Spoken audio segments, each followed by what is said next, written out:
Today, I will continue to explain the visualization practice of the compassion and bodhicitta. And this is the 5th session. In fact, I have already explained the first session, which has already been uploaded to the Dudjom Buddhist Association's TV channel on YouTube, where you can watch it.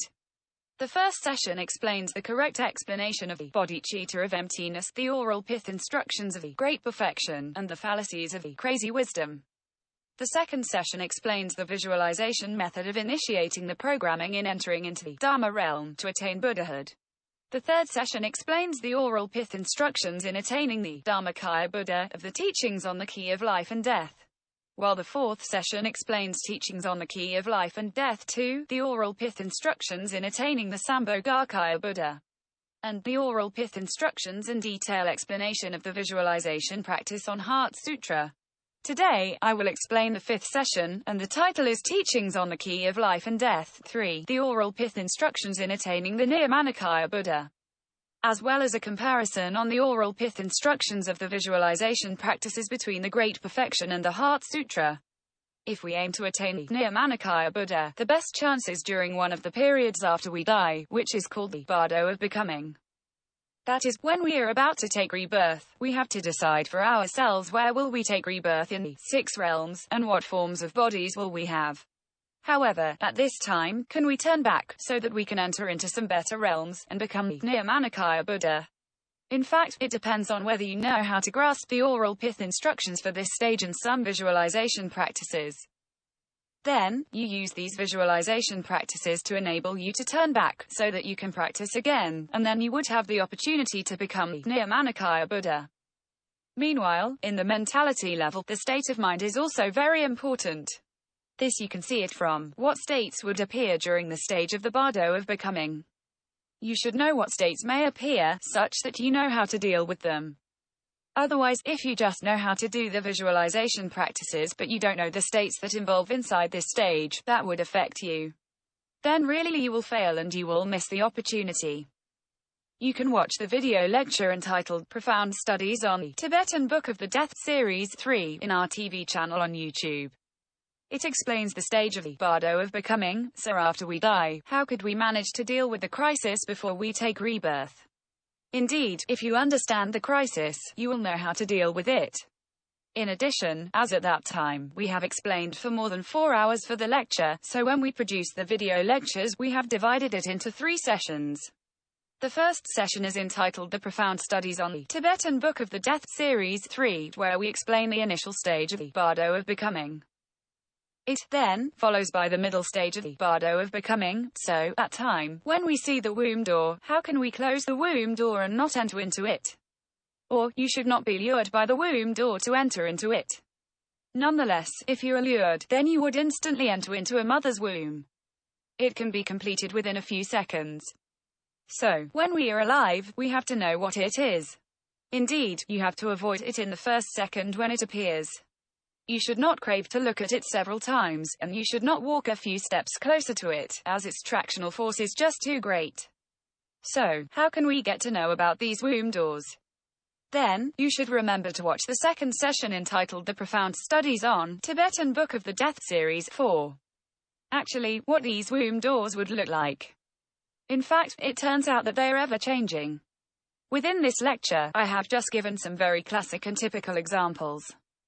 In fact, there are many details in this stage, such as you just can't imagine the womb doors would look like these. Therefore, you should be very careful. If we recognize the womb door, and so we manage to avoid it, but then what should we do after that? We must carry out Dharma practice. But what Dharma practice should we use? This is covered in the third session entitled The Profound Studies on Tibetan Book of the Death Series 5. That gives you some introduction on what you should practice during the 49 days after your death, such that you're able to quickly take rebirth in a Buddha's Pure Land, or become a Buddha. And it also explains what are the characteristics of these Dharma practice. So, you must watch it. We will now continue to talk about compassion and bodhicitta. Since beginningless time, until our present life, that is, from our birth to the experience of our life, we must, little by little, learn and cultivate this compassion. Why we must do that? It is because if we do not have it, then, actually, we would not be able to go to the realm of heavens. And we would also not be able to go to the Buddha's Pure Lands in the realm of heavens, where they have Buddhas to teach Dharma. Then, what is compassion? We have already explained that it can be divided into mercy, which is to give and share happiness with others, and pity, which is to remove sufferings. To help others to remove their sufferings. Indeed, bodhicitta is our awareness, and we are born with some, but not born without it. Nonetheless, the problem is we just have too little of awareness, such that it is insufficient to help us. In fact, there is a name for this awareness, that is the perfect enlightenment, which is awareness with absolutely no deviation. For this crystal clarity, awareness, you must slowly correct it, and reveal it, so that it enables you to attain Buddhahood. Then, what are the benefits of attaining Buddhahood? The benefits are that you could get rid of these limitations forever. You would no longer be attracted by any tractional forces of the cycle of karmic existence, or samsara. And also you would be extremely blissful, a state of happiness that is beyond your imagination. So, how can we cultivate this bodhicitta, as it belongs to a kind of awareness, and thus it is very difficult to grasp? For this reason, we have divided it into relative bodhicitta and absolute bodhicitta. Absolute bodhicitta is the ultimate, the most thorough and complete awareness. Therefore, it is called absolute bodhicitta. If you want to know how to practice relative bodhicitta and absolute bodhicitta, you can watch the first 4 sessions of the visualization practice of compassion and bodhicitta series, where they are clearly explained, especially the first session. If we practice from part 1 to part 5, it will take us the time of 3 great Asamkhya kalpas, which is such a long time that is unable to be counted. In fact, it would still require us the time of 2 to 3 Asamkhya kalpas just to practice from part 1 to part 4, not to mention part 5. While it is assumed that we can practice part 5 successfully in a short period of time, but the whole process would still take 3 great Asamkhya kalpas. As such, we need a visualization method to completely practice all at once, that is, to practice all the 5 parts at the same time, so that it enables us to shorten the time to be liberated from samsara, to be reborn in the Buddha's Pure Lands, or to become a Buddha. So, what is this method? This method is divided into 3 parts. It is divided into 3 parts to practice during the 24 hours of the day. We have taught the first part, when your awareness has been suddenly uplifted to enable you to reach the transition period of another stage, that is, you have actually entered into the state where Dharma nature manifests. If you can grasp the opportunity arisen from the manifestation of this kind of Dharma nature, then, in fact, you can formally enter into the Dharma realm. But, how can we enter into this state? How to grasp the opportunity when the Dharma nature manifests?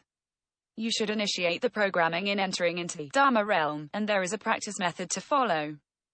Besides, you also need to prepare yourself mentally in order for you to be able to make it. It is actually a method involving some teachings on the key of life and death. This teaching on the key of life and death is telling us that, at this moment, our bodhicitta is indeed our Dharma nature, which would be able to manifest unconditionally in a split second. It just comes out without any Dharma practice. The question is whether you know how to seize the opportunity or not. When, indeed, our Dharma nature, also known as intrinsic nature, Buddha nature, and a kind of perfect enlightenment, and also being called bodhicitta, manifest.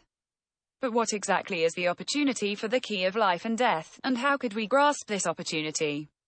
Let me talk about this program first. The first thing we do for this program is to visualize. It requires us to visualize our intrinsic nature, which is full of heart of compassion, and so we should visualize our heart of pity, first, wishing to remove others' pain.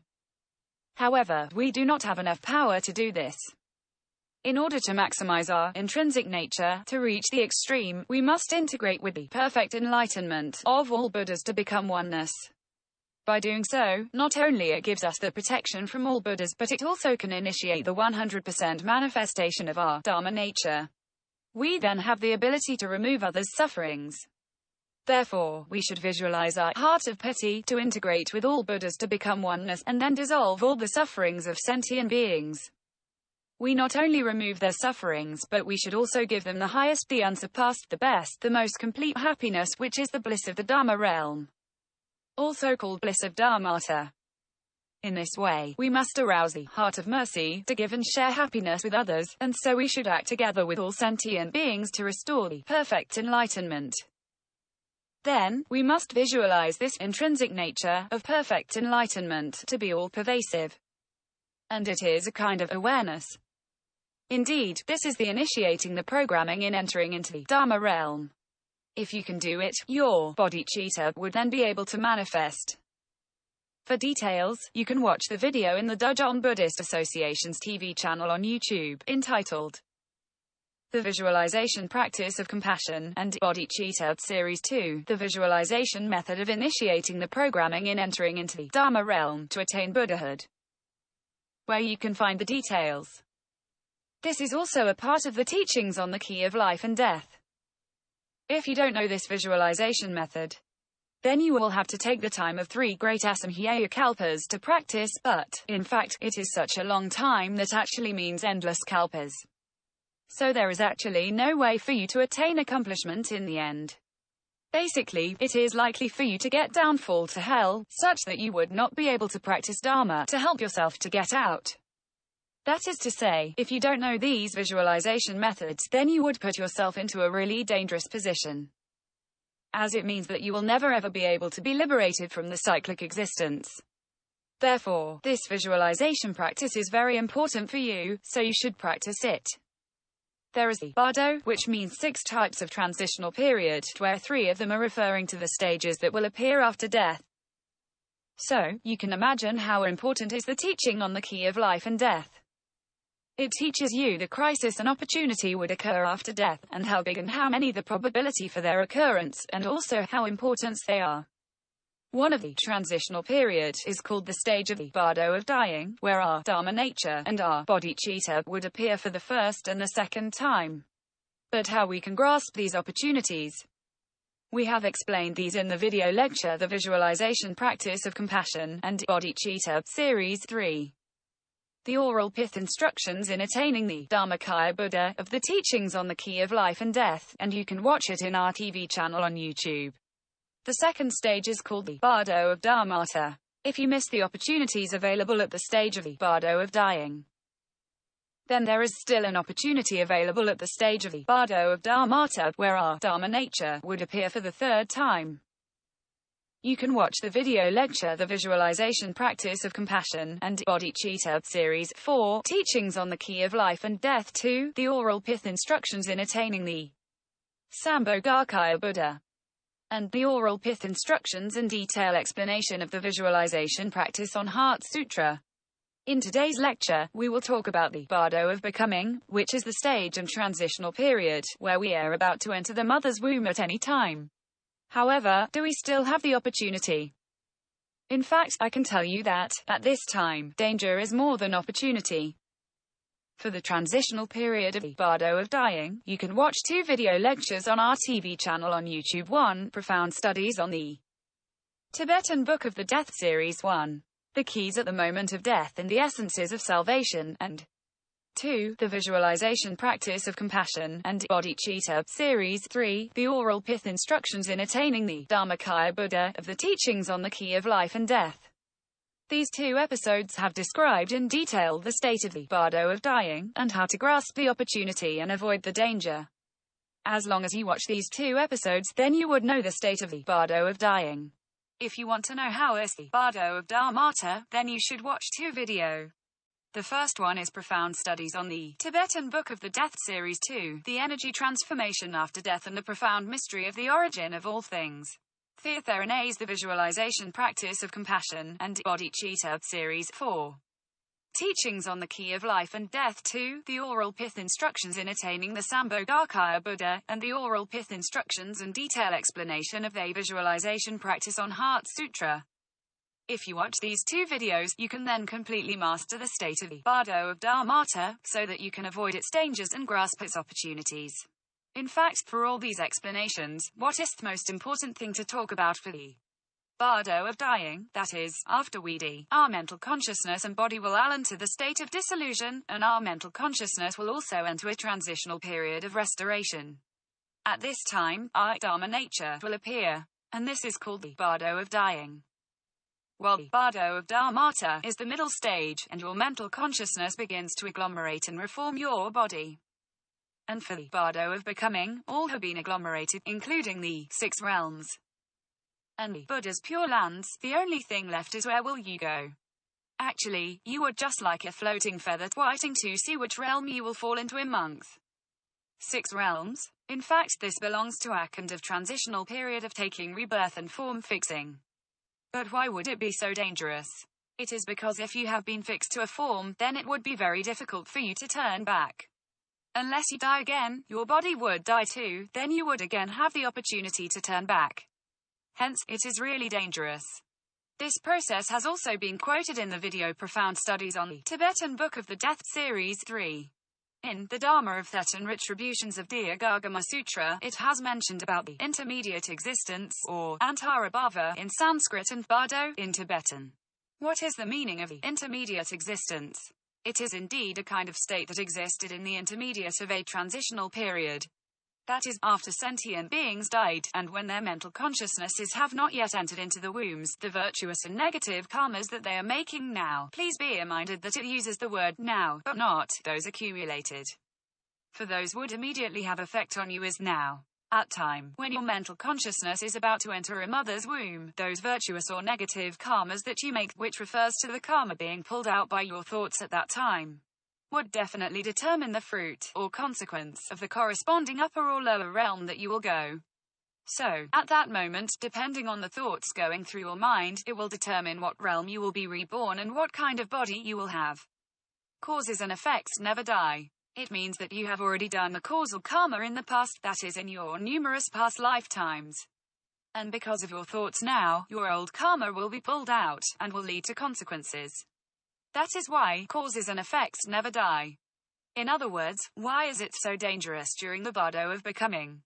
This is because any thought arisen from your mental consciousness could, at any time, trigger those seeds of the virtuous karma, or negative karma, that you sowed in your past lives to be pulled out, and then you would take rebirth.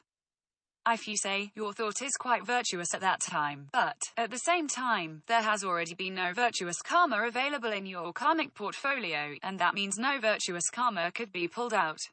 Asiya is just a virtuous thought at that moment when you take rebirth, then would that still be helpful to you? It would only be able to suppress these negative fruitions, as it is all negative karma left in our karmic portfolio. Nonetheless, in the bardo of becoming, you must think of a virtuous thought.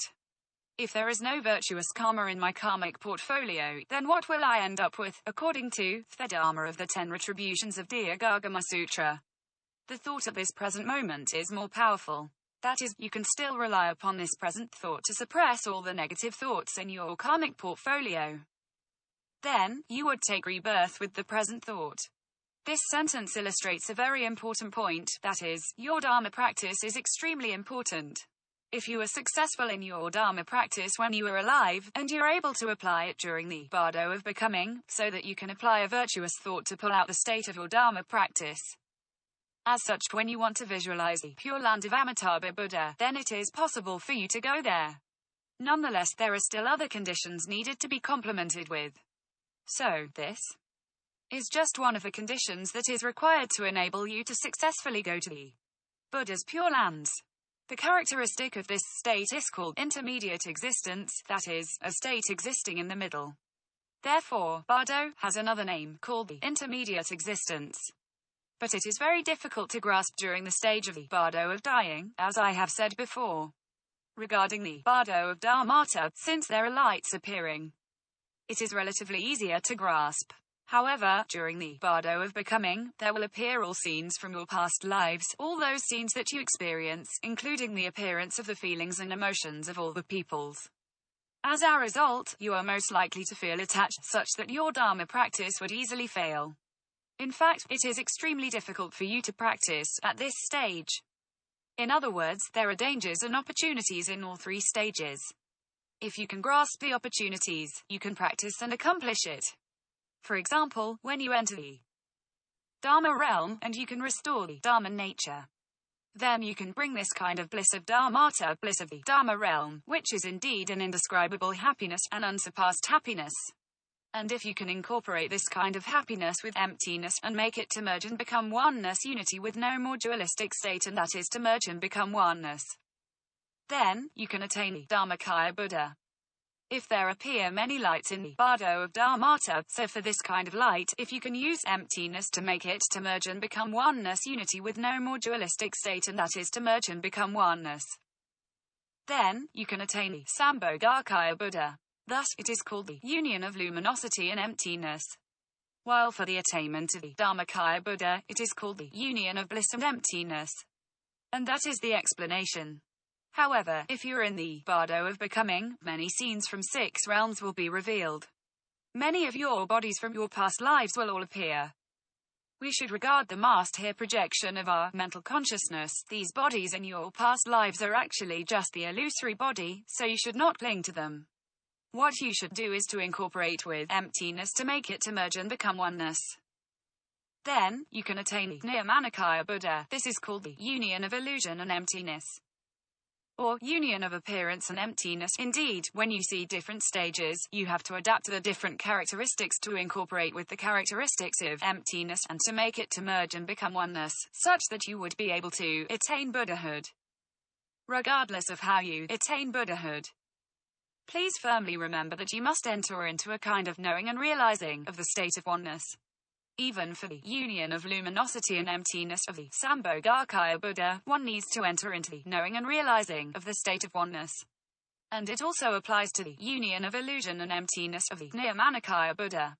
In fact, these are all that enables you to enter into knowing and realizing of the state of oneness. Indeed, no matter what stages you are, you must enter this state, such that it enables you to become a Buddha.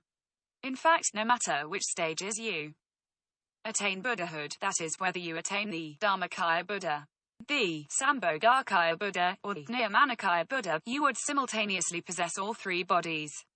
As long as you have entered the state of perfect enlightenment, you would simultaneously have these 3 bodies. You would not just attain the Nirmanakaya Buddha without attaining the Dharmakaya body, or the Sambhogakaya body. Once you have entered the realizing and knowing of the state of oneness, of the perfect enlightenment, you would know perfectly well on how to utilize this kind of energy to reveal the 3 bodies. There is no problem at all. In other words, this is the kind of manifestation of the Dharma nature, bodhicitta, perfect enlightenment, and the kind of state to confirm the attainment of Buddhahood. Now we are talking about the bardo of becoming, which is the period we are about to take rebirth. So what are the dangers and characteristics? As I have already used 3 sessions in the profound studies on the Tibetan Book of the Death series to explain the bardo of becoming, so this time I will not elaborate the details on some of the characteristics of the stage of the bardo of becoming, but I will briefly touch on some important points involved in this stage when discussing the content later. During the period of bardo of becoming, there will be a maximum of 49 days, 7 times 7, and a minimum of 7 days. 7 days actually refers to a cycle. In fact, are there people who would directly fall into the realm of health, or Gatoth realm of heavens, as soon as they die or breathe their last? Yes, there are. It depends on the state of their virtuous karma, or negative karma, and, at the same time, whether they know what to visualize and what to complement with the practice. So, there are some people who would be like that, but the chances for it to happen is indeed very small. On the other hand, ordinary people would have to experience, what I say is the ordinary people would have to experience the stage of the bardo of becoming. Some peoples would just experience a few seconds, so it does not mean the shortest is 7 days. For every 7 days, it would appear repeatedly a phenomenon. And it would appear again and again. Certainly, some new changes may be added. For example, it repeats your life and death, the things you fear, and it is also possible to appear repeatedly the things you are happy the most. For the first half of the 49 days, they will appear with the same image as we have just died in our immediate past life. And we would look relatively young. Actually, the younger the better, as it reveals that you have regained a better state of your realizing and knowing. However, if you see the image appeared for the deceased same as the one when he died at old age, it indicates that his realizing and knowing is very poor, thus the chances for him to drag virtuous karma are small. While for the latter half of the 49 days, it is determined by the realm where you will be reborn. Depending on the realms, whether it is human, animal or hungry ghost, you will be reborn in, you will gradually turn into the image that corresponding to that realm. Therefore, one would appear in that image in the latter half of the time. So, if you were a human, when you die, the time for the first half of the 49 days, 7 times 7, is calculating at the time of the human realm, while the time for the latter half is calculating at the realm that you would be reborn into. That is why when you see some deceased relatives in dreams, you notice that they look so vicious, but they were kindly persons when they were alive. As you see them a few times in dreams, and each time you see them, they look even more vicious, and now they look so vicious. Why is that? In fact, it means that they would gradually enter into the realm of hungry ghosts. They might not formally enter into the realm of hungry ghosts, they might just pass by that realm, then they would look like that. In fact, the longer they stay, the more vicious they look. So, for the 3 lower realms, including the realm of animals, realms of hungry ghosts, and realm of hells, which realms they would enter. It turns out that he is walking along the path of taking rebirth, but nothing has been fixed yet. So, you ought to be careful if you see your ancestor look so fierce, as when he looks ferocious, it means that he is walking into the realm of hungry ghosts. But is he passing through the realm of hungry ghosts, and then fall into the realm of animals, or the realm of hells? In fact, if he stays in the realm of hungry ghosts, his appearance will change, and keep changing. So, if he becomes more vicious next time you dream of him, it means that he has moved further in. In this case, you, as his descendants, friends or relatives, when you see these dreams, you should help them to accumulate merits fast, as many as you can. Otherwise, he will walk along this way, step by step. And when, finally, he is fixed to a certain form, then it would be very difficult for him to get out. At the same time, you will not be able to save him, even if you do more than 1 million times of the merits. So, let's say, you are able to save him now, by helping him to accumulate 10,000 times of merits, then you should act immediately. Therefore, when we see our ancestors in our dreams, we must know how to calculate his time, as his image keeps changing in accordance with different stages, so you know what you have to do. Remember, any thought in your mind during the bardo of becoming is sufficient to determine your future destination. Therefore, the strength of our mind at this moment plays the most crucial part. It determines our fate. At the same time, the speed is really fast, and ET-cells so truly dangerous. As long as you, suddenly, have a vicious thought, then you would be destined to fall into the lower realm. So, it is extremely dangerous. Therefore, we must cultivate and train our mind well when we are alive, as it is the extremely important key of our Dharma practice.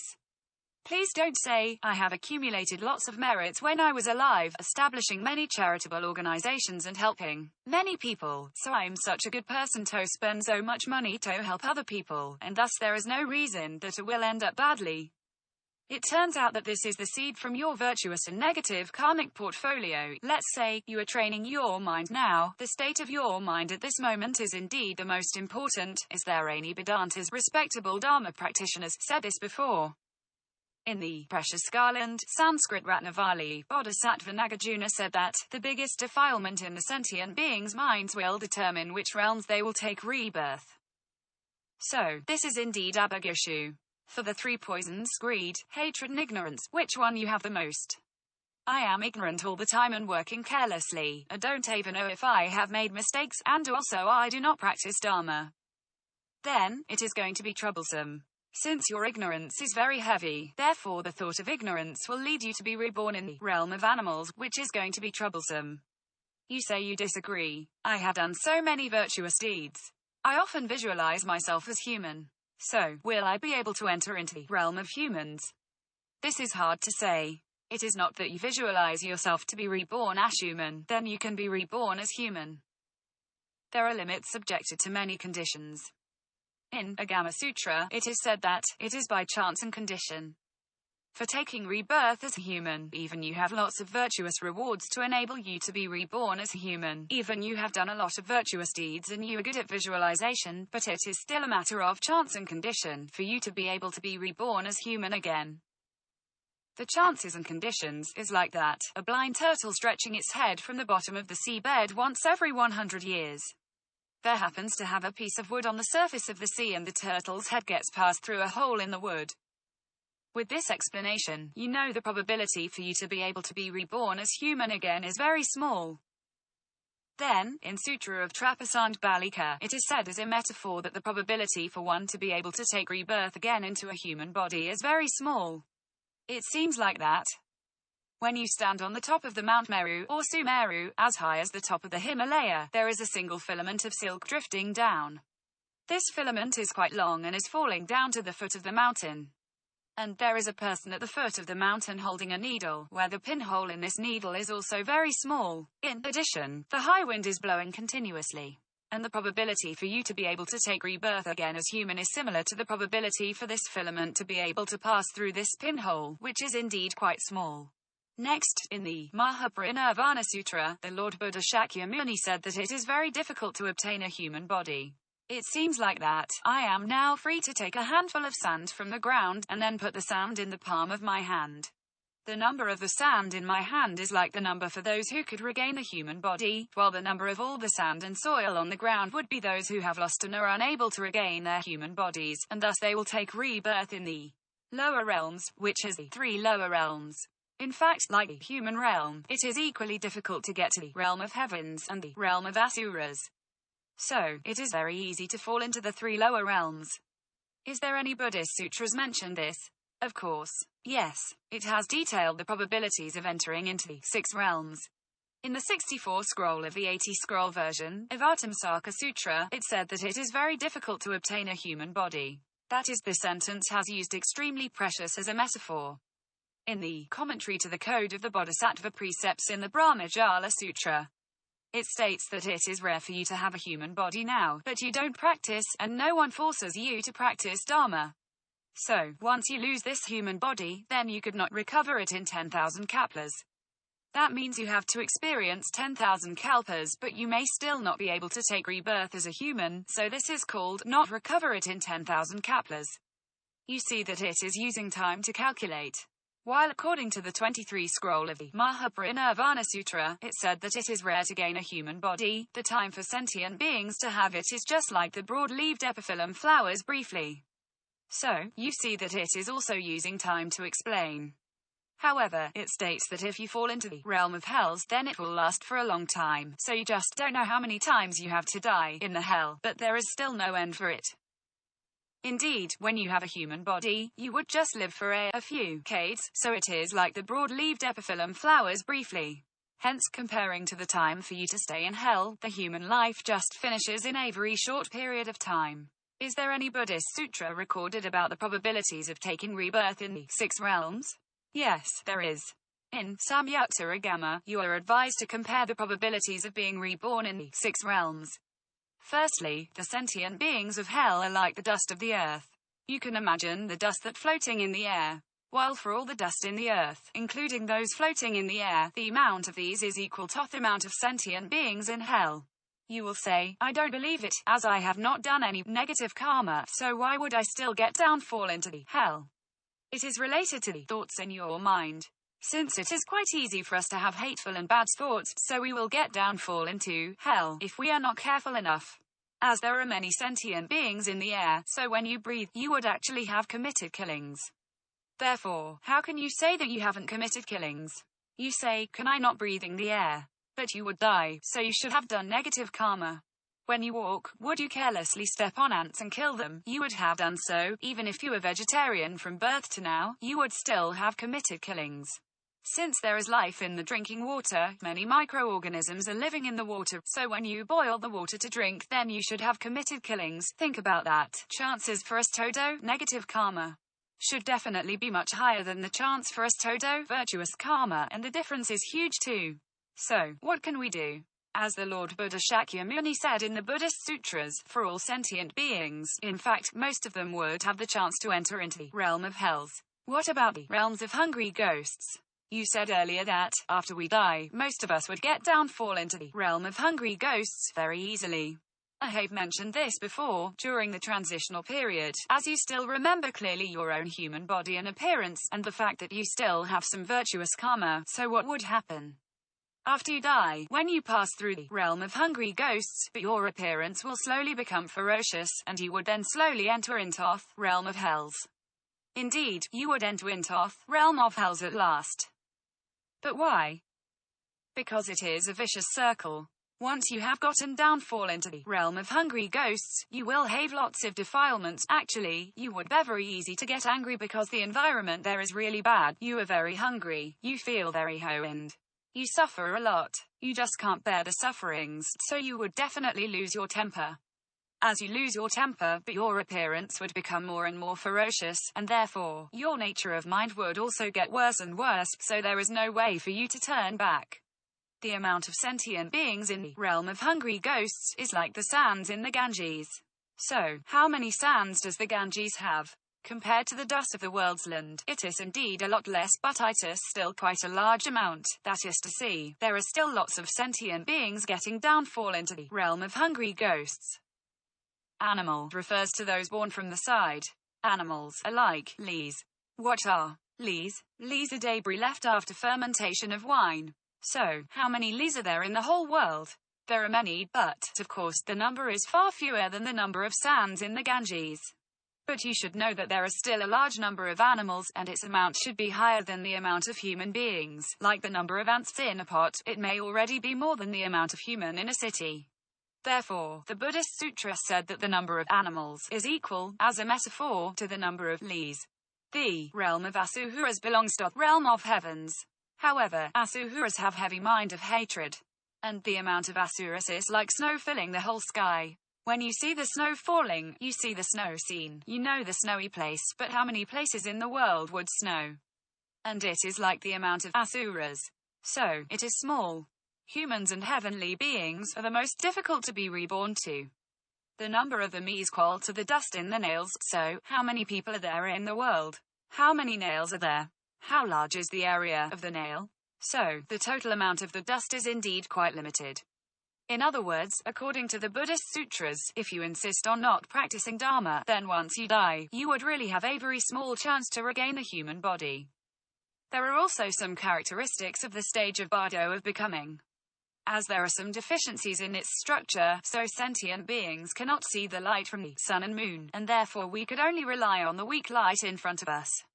So, we always feel that it is too dark, and light is insufficient.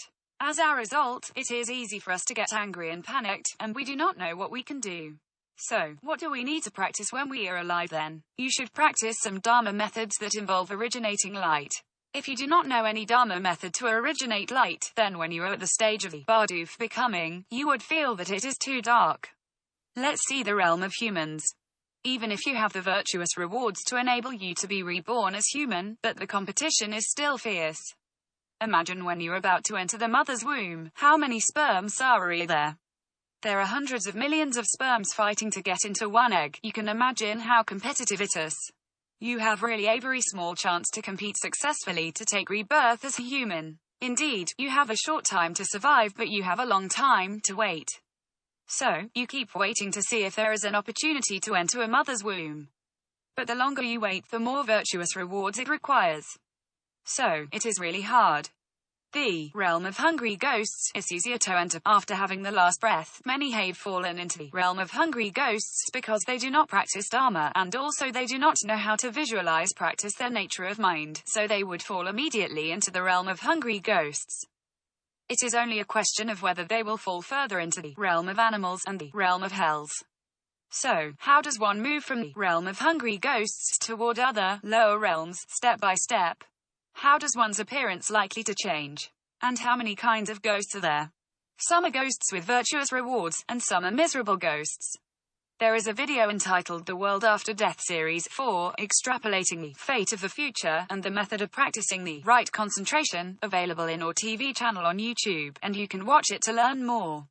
Usually, there are several characteristics that lead us to enter into the realm of hungry ghosts. Firstly, you are very attached to your family, keep thinking your beloved and your belongings, or some things in the world. As long as you still concern any of the above, you would not succeed in your Dharma practice. Even if you know how to practice, you would not practice and attain it, but you would enter into the realm of hungry ghosts. That is why the Lord Buddha Shakyamuni urged people to become monks, hoping that they could train their mental consciousness when they are alive, such that they no longer have attachment and affection to some things.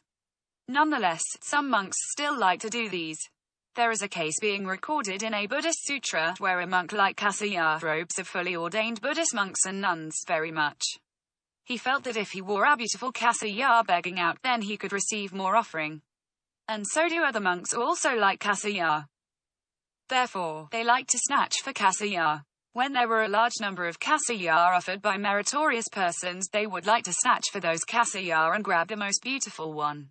Once there was a Dharma practitioner who missed his Kasaya very much when he was dying. He feared that he would no longer own a Kasaya after death, as the Kasaya might be passed on to another monk. As a result, after he died, he became affli in his Kasaya. He fell into the realm of animal. Because of his ignorance and greed, he fell into the realm of animal. It is indeed very difficult for you to save him. Therefore, everyone must remember this, and be careful about this matter. In addition, your virtuous rewards are insufficient. Although you practice Dharma, you don't practice on the right points. In fact, when your virtuous rewards are not enough, you would also get into trouble. But if you don't practice Dharma, and you don't generate any virtuous rewards, then this would be even worse. Thirdly, it is due to ignorance. People always say I don't know any to practice their Dharma. Didn't know anything. What is Dharma practice? Is it just reciting a few times of Namo Amitabha Buddha be enough? Certainly not. If you are merely reciting Namo Amitabha Buddha, then could this teach you how to deal with the situations during these three stages, namely, bardo of dying, bardo of dharmata, and bardo of becoming? Certainly not. As you don't have such knowledge, then you become ignorance. And as you're ignorance, then it would be very easily for you to fall into the mother's womb. Once you are sucked by the suction of the womb door, it would be futile for you to recite Namo Amitabha Buddha anymore. In fact, you have to recite Namo Amitabha Buddha continuously for 1 to 7 days, hoping that you could successfully connect with all Buddhas and Bodhisattvas. But, perhaps, maybe on the first day, you would have already been sucked by that suction, and then you would be fixed to take rebirth in certain form. So how can you be able to keep reciting for 1 to 7 days? Furthermore, when you can't recite with deep level of meditation power, and you can't do it for 1 to 7 days and reach the level where your mind without inversion, that actually means you have no time to wait, thus you would get downfall. And this is because of your ignorance, as you don't know how to avoid the womb door, and you haven't heard of anything about the bardo of becoming. Therefore, you must learn such knowledge when you are alive. You can't just learn to recite the Namo Amitabha Buddha, thinking that Amitabha Buddha would definitely come to save you. In fact, the Buddhist sutras did not deceive you. They also made it very clear that you must sustain a long time, from 1 to 7 days. In these 7 days, your meditation power must stably maintain at the state without any disturbance of thoughts, in order to enable you to connect with all Buddhas and Bodhisattvas, so that they come and save you. However, as I have said earlier that, since you read this Buddhist sutra but you do not know what it means, so this is called ignorance. In addition, you don't know the key of Dharma practice. Therefore, it would be quite easy for you to get downfall into the realm of hungry ghosts. Next, you would get downfall into the realm of animals. Because of your ignorance, such as when you were alive, you had sometime abused animals or sentient beings, or you had sentimentally attached to animals, and etc. Indeed, there was a case in which there was a Dharma practitioner who liked Adya very much. At that time, he practiced Dharma in the remote mountains alone without a friend. He had nothing except the deer, therefore he made friend with this deer. Once he got injured, the deer had looked for food for him. Because of that, he was very grateful to and cherished this deer. His love for this deer has exceeded how you love your pets. Apart from practicing Dharma, as soon as he opened his eyes for the day, he looked at the deer, and he looked at the deer the whole day and every day, which is similar to that you are looking at your pets, except for the time when you go to work, but when you come home, you would look at it. Hence, their images are deeply imprinted on your mind. At one time, the deer fell and got hurt. After a few days, the deer were nowhere to be found. The Dharma practitioner worried and started looking high and low for it. Panicked and impatient, he fell and hurt himself during the search. He did not eat or drink. He called the deer desperately. Finally, he found the deer which fell in one of the gaps and broke its feet. So, it could not come back. The deer was dying. The Dharma practitioner was very happy to see the deer, but as at this time, he was completely exhausted. Therefore, he died at the moment he saw the deer. He was very happy but he died right at that moment when he just looked at the deer. So, the moment he died, he passed through the 3 stages of bardo in a very short period of time, and he immediately took rebirth as Adya. That this situation occurred is due to the fact that he is too attached to the animal. So, we must remember not to cling to anything, including anything in the 6 realms. If you must attach to something, then I would rather you to attach to the state in the Buddha's Pure Land, because, at least, it is better for you to go to the Buddha's Pure Land. Some say, is it true that human will fall into the realm of hells because he has committed lots of negative deeds, and his mind is full of hatred? Not necessarily. In fact, there is a situation in which everyone will commit, that is careless. As long as you are not careful enough, you would then get downfall to the realm of hells. So, what do you mean by careless? For example, as when you are entering into the bardo of becoming, there are a lot of suction forces flowing out from many tunnels, and also appear many doors to the mother's wombs. As long as you carelessly pass by but you don't know that this is a womb door, then you will be sucked in, and you will immediately enter into the realm of hells. However, you may say, I have not committed any negative deeds, so why would I end up like that? May I ask you, do you breathe? Do you commit any killing while you are breathing? You certainly have done so, and that means you have committed negative deeds. But actually you don't know you have committed killing when you breathe, and things like that, so this is called ignorance. Therefore, you would enter into the realm of hells. That's why the Buddhist Sutra state that the number of sentient beings in the realm of hells is equal to the number of the dusts in the world, which is massive. With that, I can tell you that the proportion is just too many, that is, the number of sentient beings in the realm of hells actually accounts for the majority of the sentient beings in the 6 realms. If you want to go to the realm of heavens and the realm of asuras, you must accumulate lots of virtuous deeds and have a large amount of virtuous rewards. Your mind nature should be kind enough, and you should have fewer grudges against you, so that the grudges would not drag you down. In addition, you must know the key on Dharma practice. With all these taking into account, it would be easier for you to be reborn in the realm of heavens and the realm of asuras. Otherwise, it would be quite difficult. In fact, before taking rebirth, that the scenes occurred, sometimes would give us some hints. For instance, you will suddenly see some scenes when you are entering the bardo of becoming. Please do not think that these scenes appear for no reason.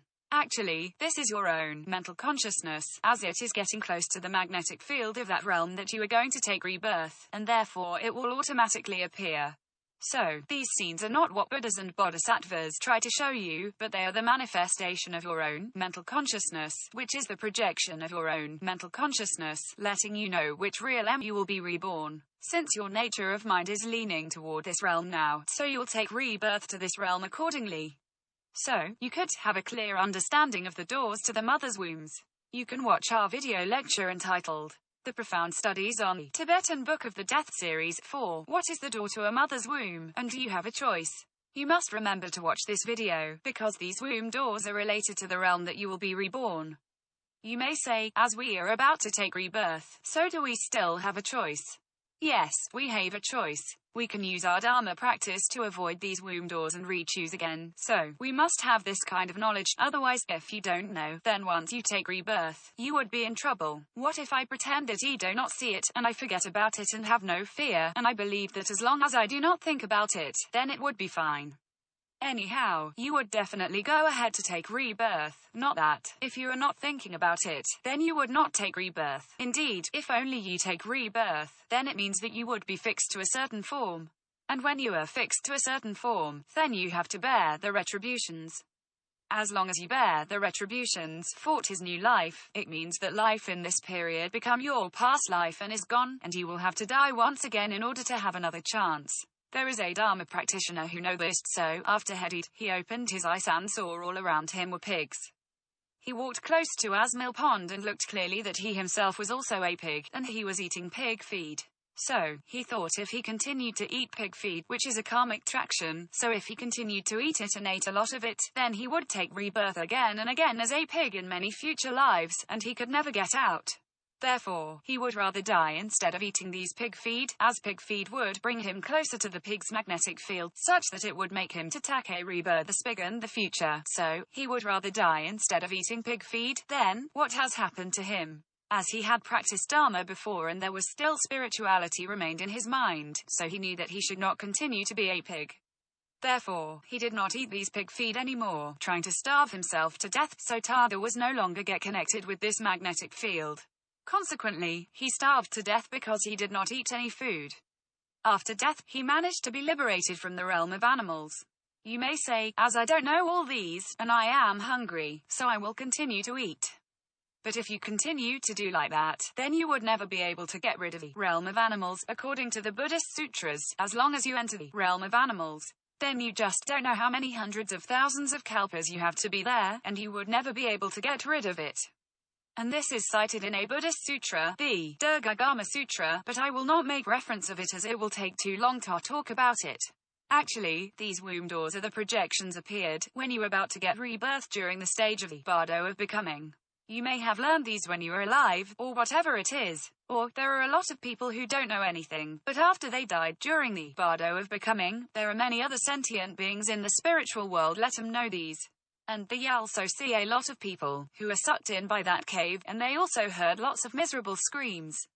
Therefore, you remember not to approach that place, and someone would tell you that that place is actually the womb door.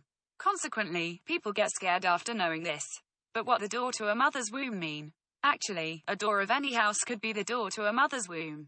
Once there was a man who knew how to speak when he was born, which scared everyone to death.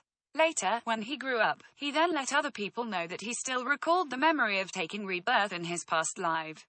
But for many people who could recall, they could just remember something in their past life, but, normally, not the memory on the stage of bardo of becoming. Most people cannot remember it because that memory is the most difficult to recall and deeply hidden, so they normally do not remember it. But for some reason, he could remember it. He remembered what happened when he was about to take rebirth. He liked to go to a park when he was alive. The park had a side door. He often liked to enter the park from this side door, which was composed of 2 wooden boards vertically. And at the time, when it was at the stage of the bardo of becoming, he passed through this side door, then he took rebirth. He said that that door, which was the place you liked most when you were alive, and you thought it should be very safe, but, actually, it was also a womb door. Therefore, people in the spiritual world tell those who have just died, so, consequently, they are all scared. Hence, they don't dare to enter any houses, even caves, they don't dare to enter. It is because the cave is also an entrance to a womb door. What happens then? They become homeless and have no place to stay. Consequently, after entering the spiritual world, many people become homeless and have no place to stay. So, they live under the roofs of people's homes to shelter from the rain. In other words, it means that when it rains, they have to take shelter under roofs. And they move around and cannot settle down. Since they do not have a physical body like us, therefore, their mental consciousness is unstable. And as their bodies only have a light material substance structure, so it become erratic where their body would follow their own thoughts to move around erratically from place to place, so they are indeed very miserable. It seems fun at first, as you could ride on the mists and clouds to different places, but after a long time, you will find it exhausting. Think about it, you just have a thought, then you would move immediately to the place where your thought indicated. So, it is really exhausting. Meanwhile, it is also because they cannot accumulate virtuous rewards, as soon as they just think of doing some virtuous deeds, but in a blink of an eye they have drifted to another places. As a result, the situation is getting worse, since they can't accumulate virtuous rewards, and they also can't trigger the virtuous deeds that they accumulated in the past lives. Therefore, the situation is getting worse and worse. So, when we are still alive, can we do something to save these deceased relatives? Yes, we can. That's why there are many people who set up to the tablet of the lotus seats for the deceased in the Buddhist center. What are the purposes of these? When we choose the tablet of the lotus seat for the deceased, please remember to choose one with a better quality. What do you mean by good quality? It must meet several criteria. In fact, the purpose of setting up a tablet of the lotus seat for the deceased is to give the ancestors a place to safely and calmly abide, so that they are no longer displaced. And there is no need for them to live under the roofs, drifting around and can't settle at a place, and feeling hungry and cold. In order to avoid these situations, we set up the tablet of the lotus seats for our ancestors. However, please bear reminded that the setting up of the tablet could not help them to take rebirth in the Buddha's pure lands. So, what can we do to help them? This tablet of the lotus seat for the deceased must be put in a place where there is a genuine holy dharma to be heard, and must not listen to some malignant dharma and irresponsible comments. Some people may say, you can ask the deities to descend and help them, but these are not the genuine holy dharma. One of my disciples had set up the tablets of the lotus seat for his ancestors in a beautiful Buddhist center. The center is magnificent and very big. But as soon as he uttered the name of the center, I urged him to immediately move the tablets of the lotus seat for his ancestors out from this Buddhist center, because this is a heresy. Although he did not know that, but many Buddhists who learn Dharma all know that. So, he should immediately move his ancestors' tablets of the lotus seat out because his ancestors would be affected by the poor magnetic field of this Buddhist center. In fact, it does not matter whether or not the Buddhist center is beautifully decorated. What matters is whether these Buddhist centers have propagated the genuine holy Dharma. So, what is the benefit for this? As the ancestors can hear the genuine holy Dharma in their tablet of the lotus seat, and thus their own mental consciousness and nature of mind can be changed such that they can help themselves. It is even better if Dharma practice is taught in this Buddhist center. It is because if they know how to visualize, then it would enable them to get help faster. However, if they just recite the Namo Amitabha Buddha, as they use the speed of sound to transmit message, then it would be very slow. Nonetheless, if visualization has been taught in the Dharma teaching, so they know how to visualize, then by using their mind strength, they could get help very fast. So, regarding the criteria of hearing the genuine holy Dharma, we should notice whether the Buddhist center has taught visualization methods. Indeed, teaching visualization methods is an important criterion for us to select the Buddhist center to place the tablet of the lotus seat for the deceased. So, please don't leave it too late to find out. Additionally, are there enough food and clothing for them? Do they carry out some Dharma practice? For instance, have they also done some practice of Dharma for the deceased in the Ulambana assembly so as to help their ancestors to visualize to have sufficient food and clothing? Furthermore, have they helped him with some incense offerings? In fact, there has been many spaces in the Avatamsaka Sutra mentioned about how important is the incense offerings, as well as the Suvarnaprabhasa Sutram Sutra and many others. Utrashave also mentioned that. Actually, incense offerings are not only for all Buddhas and Bodhisattvas but also for all sentient beings in the spiritual world, including ancestors. If they fell into the realm of hungry ghosts and the realm of hells, then it all relies on incense offering to help them to have sufficient food and clothing. Otherwise, they can't eat. However, as long as they smelled the smoke, they would feel full and would not be hungry. In this way, they didn't need to find food. If not, they have to look for food, but when they try to eat, their throats will feel like burning. Therefore, they can only rely on smelling incense to have a feeling of full. Is there any protection? Are there any protection shields being formed? Are there any Dharma protectors? Are these Dharma protectors genuine or evil? Can they protect their ancestors? Can they avoid falling into the black hole of karma without being taken away? In fact, these are very important. If the tablet of the lotus seat has sufficient protection, your ancestors can wait there until they have accumulated enough virtuous rewards to enable them to take rebirth. In this way, they are able to choose. They can choose the place to be reborn, and choose the womb door. If they don't have such assistance, then they would not have the right to choose, particularly if they didn't practice Dharma when they were alive, thus they didn't know how to choose. Since they didn't know how to choose the womb door, and, as a result, they will be sucked and dragged down. And they do not even have the ability to resist. So, the tablet of the lotus seat for the deceased should be put in a place with the capability of protection, including the protection from the gurus and the Dharma protectors. It needs to be away from the erroneous views, which are the incorrect Dharma. Since the erroneous views incorrectly explain Buddhist Dharma, so its magnetic field is very bad and particularly connect with the magnetic fields of the lower realms. Because of that, even though, originally, your ancestors are not supposed to fall into the lower realm so quickly, but after you put the tablet of the lotus seat in the place with these negative magnetic fields, then they would get downfall quickly. Furthermore, the speed would be quite fast. It could be the first day you put your ancestors' tablet there, then they would have already fallen down immediately. Therefore, you must not choose these negative places to put the tablet of the lotus seat because their magnetic field is extremely bad. Indeed, these Dharma centers ought to have an ability to accumulate merits, teaching the deceased how to visualize, how to practice Dharma and how to work with the strength of their mind. These are the most important. Moreover, the center should also teach them to conduct upper offering and down giving, which relies upon visualization. So, only the right one could help your deceased relatives and friends.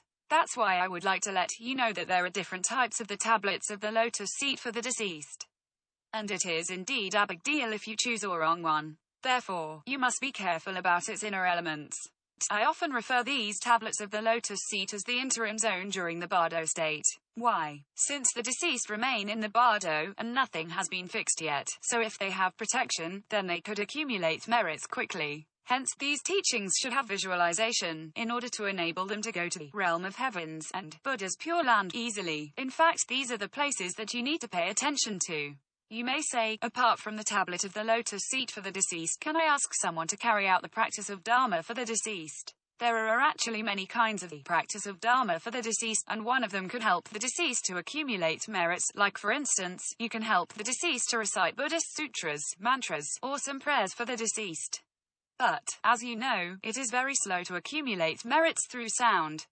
It is because the speed of sound is very slow, so they could only accumulate merits gradually, thus it would take a long time to accumulate.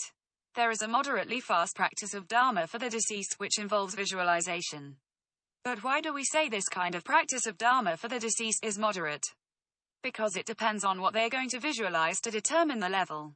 If you only visualize at a certain direction, that is, you are visualizing one single yidam, then this is called the moderately fast practice of Dharma for the deceased.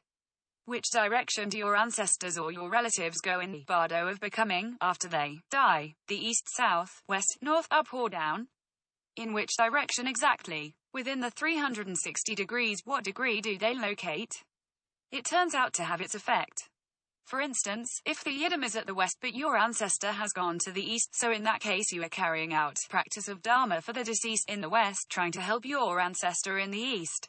But this is indeed such a long distance, so unless your ability to visualize is extremely strong, your virtuous deeds are extremely good, and your ability to connect is also extremely good, otherwise the chance for you to be able to save your ancestors will be reduced, and the chance becomes very small. When you are visualizing, you may come up with 300 deluded thoughts in 1 minute, that is, intermittent and without succession, which means that it could not link up.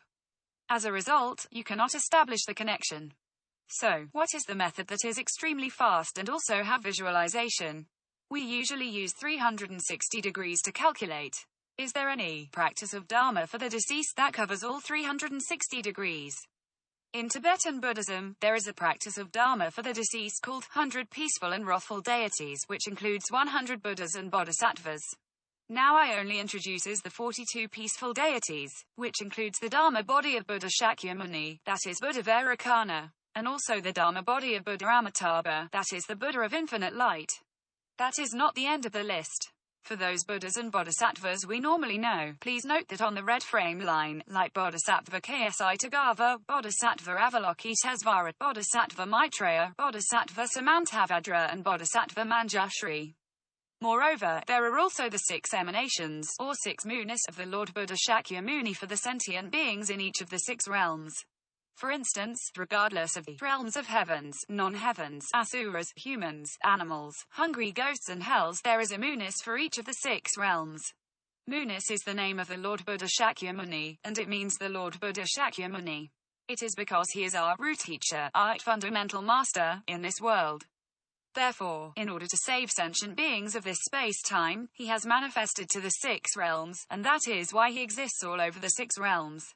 Moreover, because each Buddha together with their family members and retinue, belongs to one of their different 360-degree positions, thus by adding up all Buddhas and Bodhisattvas together, they have filled up all the 360-degree positions. Consequently, your ancestors could be saved. Therefore, when we practice the visualization method for the 100 peaceful and wrathful deities, it would involve the connection of all 360-degree. As such, if we practice this Dharma practice, it would be perfect, complete and thorough. No matter which realms your ancestors fall into, or they are drifting erratically and can't settle at a place, like they fall into the east at this moment, the next moment they would drift to the north, but because of this practice, you would still be able to save them. So, we practice this method, which is called the extremely fast and effective method. This is the reason why you have to practice this Dharma. Will we practice this 100 peaceful and wrathful deities Dharma method guarantee success? If I asked a guru to help them to practice this 100 peaceful and wrathful deities Dharma method, then would that be enough to help our ancestors? This is not the case. It turns out that there are the success and failure factors that would influence the outcome for the practice of Dharma for the deceased. So, what are they? What is success? Success is that you could bring the deceased to the Buddha's Pure Lands, and this is considered a success. Then, it would be considered a failure when the deceased could not be led to the Buddha's Pure Lands. For instance, the deceased fails to get to the Buddha's Pure Lands, but instead they take rebirth somewhere in the realm of hungry ghosts, or somewhere in the realm of humans, but they are very poor. They take rebirth in a very poor country, so when they are born, they might not even have clothes to wear. Thus we call all these failure. In short, not being able to bring him to a Buddha's Pure Land and not letting him to enjoy the high-quality happiness is considered as failure. On the other hand, when they are supposed to fall into the realm of hells, but after practicing this Dharma method, it helps them to be able to change to take rebirth in the realm of hungry ghosts. It is an improvement for them, and this is indeed a very good outcome, but we still call it a failure. However, this is not too bad even though it is a failure. But even for this kind of success, we still need the evidence to verify whether this is genuine or not. The evidence should not be told by you or the person who practices the Dharma method. It is better to have a third party who has clearly seen or dreamed about it. Then, it can be considered a success. In addition, some people told me that they had witnessed it, where they saw someone look like a bodhisattva who had taken the deceased away. But when I asked him whether they could describe it in detail, they could not provide further details. So, what is this? This is indeed some projection of your mental consciousness. Projecting where you want them to go. And if you really see it, then you should be able to describe it in detail. So, if you can describe in detail how the deceased appears in the Buddha's Pure Land, but not on their way to go there, then this verifies that you really see it. There is a person who told me that when he looked at a podium of a building, he saw the deceased taken away by some people, and went up to the sky. But he didn't know who was picking the deceased up, and which direction the deceased was going, so this does not count. You have to say with your own eyes that the deceased is in the Buddha's Pure Land. Then, this is considered to be true. Failure means that you perform the practice of Dharma for the deceased but it turns out to be unsuccessful. So, does this mean that we do not practice it? No. Even if it is a failure, we still have to practice it. Why? Because it could still accumulate merits, more or less, it still has some benefits. Therefore, we still have to practice it, regardless of the fact that the deceased might have already taken rebirth and gone to a realm among the 6 realms. Even if we perform the practice of Dharma for the deceased but it fails, unable to bring the deceased to the Buddha's Pure Land. But you could still help them, as they could still receive the merits. Indeed, there is no need for you to worry that they could not receive the merits. Are there any definite criteria that could help us to determine? There are. Firstly, the practice of Dharma for the deceased has to be carried out by a guru with merits. Let's say, if the practice of Dharma for the deceased has been carried out by a guru who do not have sufficient merits and visualization capabilities, or if the guru does not know how to practice this Dharma method but only know to practice some other Dharma methods. Furthermore, if the nature of mind of this guru is bad, then it would be a very serious issue.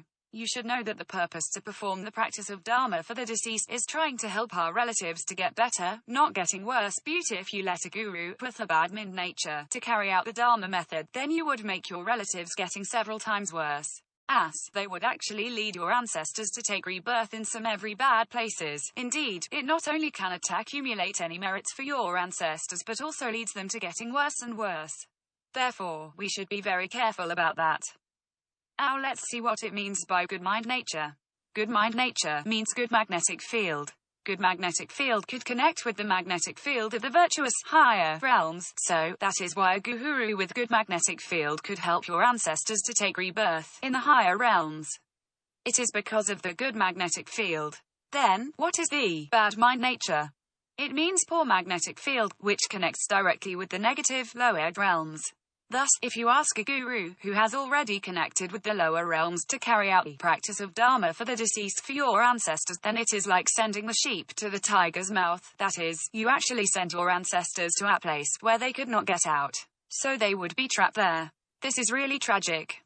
Conversely, if the practice of Dharma for the deceased is carried out by a guru with good mind nature, then this guru would bring the deceased to take rebirth in the higher realms, helping them to connect with the higher realms, and by continuously accumulating merits then they can be reborn in the higher realm in the end. However, if the practice of Dharma for the deceased is carried out by a guru with bad mind nature, then the deceased does not need to accumulate negative deeds but they would just go straight to the lower realm. Now I am going to give you an example on exactly how to connect with the higher realms. Certainly, the example that I give you is a real case, the case of Ms. Soengul Wang. On the other hand, what about an example of connecting with lower realms? There was an advice from His Holiness Kyabje Chadral Sangye Dorje Rinpoche. His Holiness Kyabje Chadral Sangye Dorje Rinpoche once said, even when you are alive, not mentioning the time when you no longer have the protection of the physical body after death, or whether you have practiced Dharma or not, please remember not to be with those who have a very bad mind nature or those who violate the precepts. If you do, then the faults of these people will also be passed on to you. Then you, together with these people, would all get downfall. So, you must not be with those who have bad nature of mind or those who refuse to repent after violating the precept. And these are the advice from His Holiness Kyabje Chadral Sangye Dorje Rinpoche. Since all their hindrances and faults will be passed on to you, he states that it seems like viruses and germs that will be transmitted to you. As a result, all your Dharma practice will fail, and thus no matter how hard you try, you will still fail. Moreover, both you and they will all get downfall together.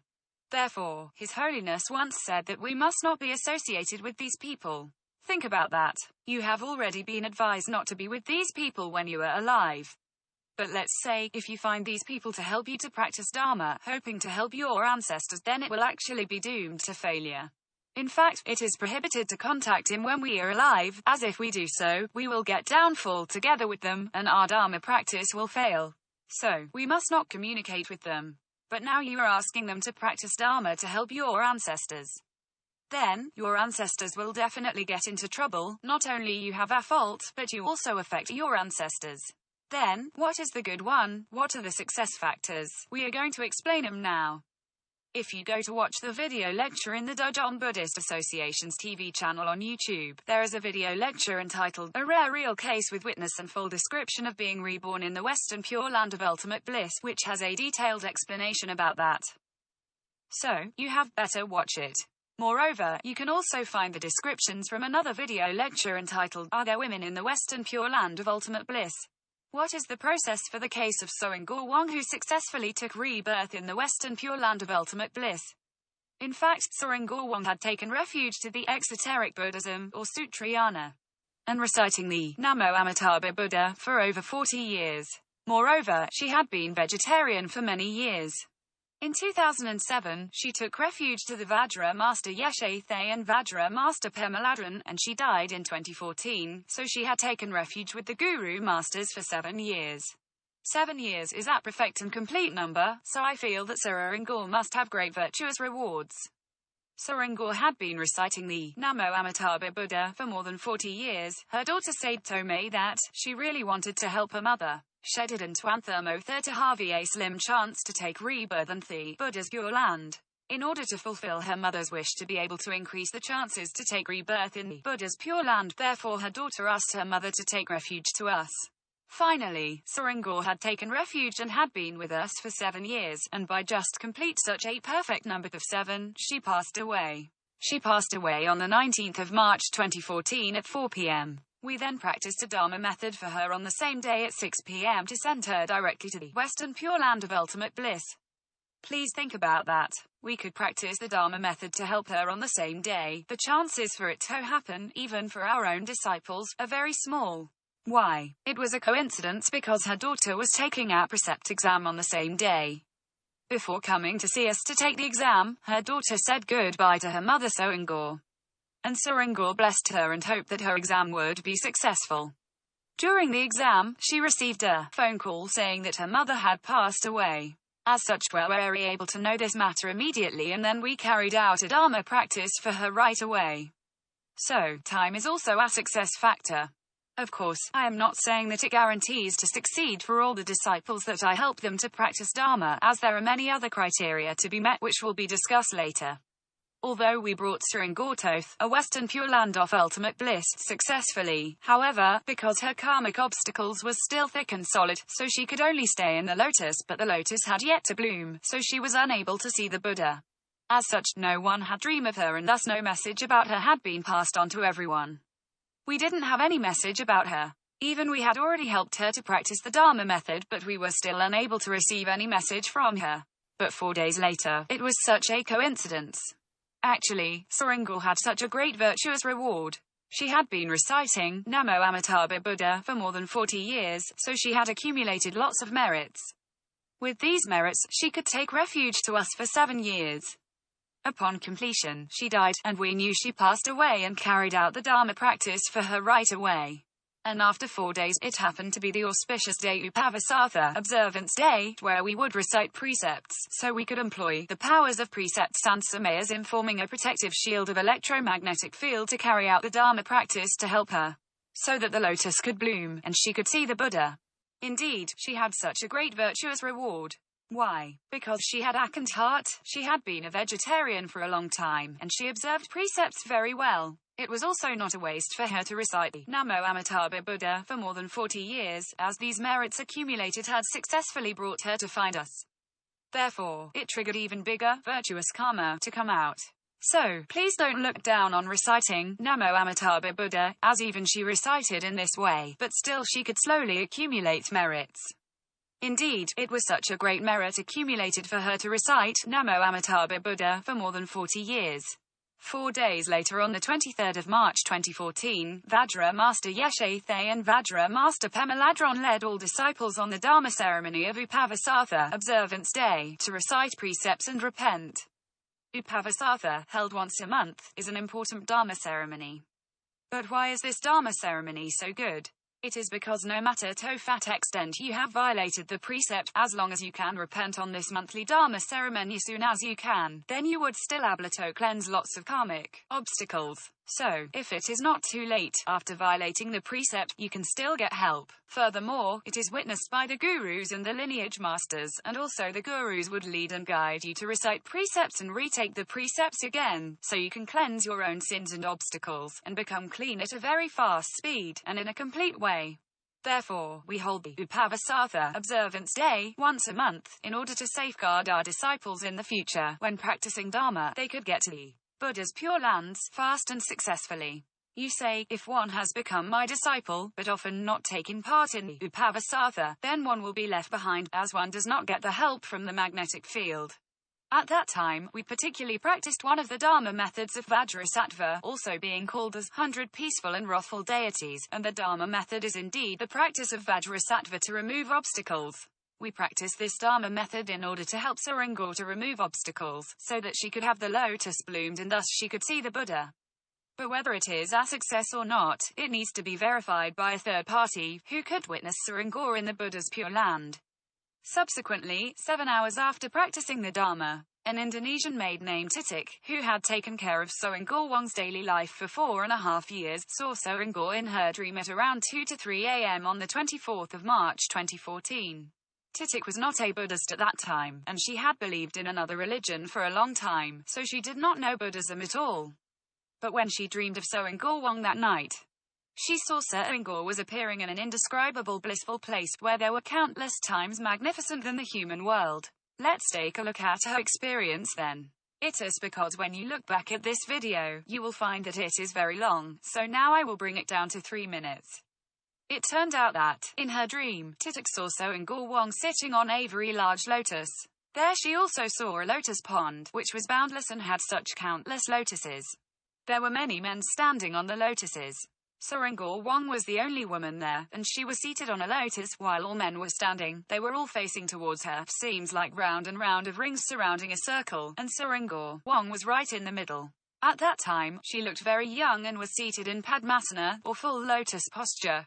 Now, I have just abridged the original video to a 3-minute video so as to let you know what happened at that time. Waktu dia meninggal itu karena saya nggak ada orang semua, ya saya sebisa-bisa saya ya, saya berdoa untuk dia. Lepas itu dalam 3 hari malam keempat, saya bermimpi ketemu nenek itu. Waktu itu saya diajak ke sepertinya tempat yang sangat-sangat bagus tempat itu.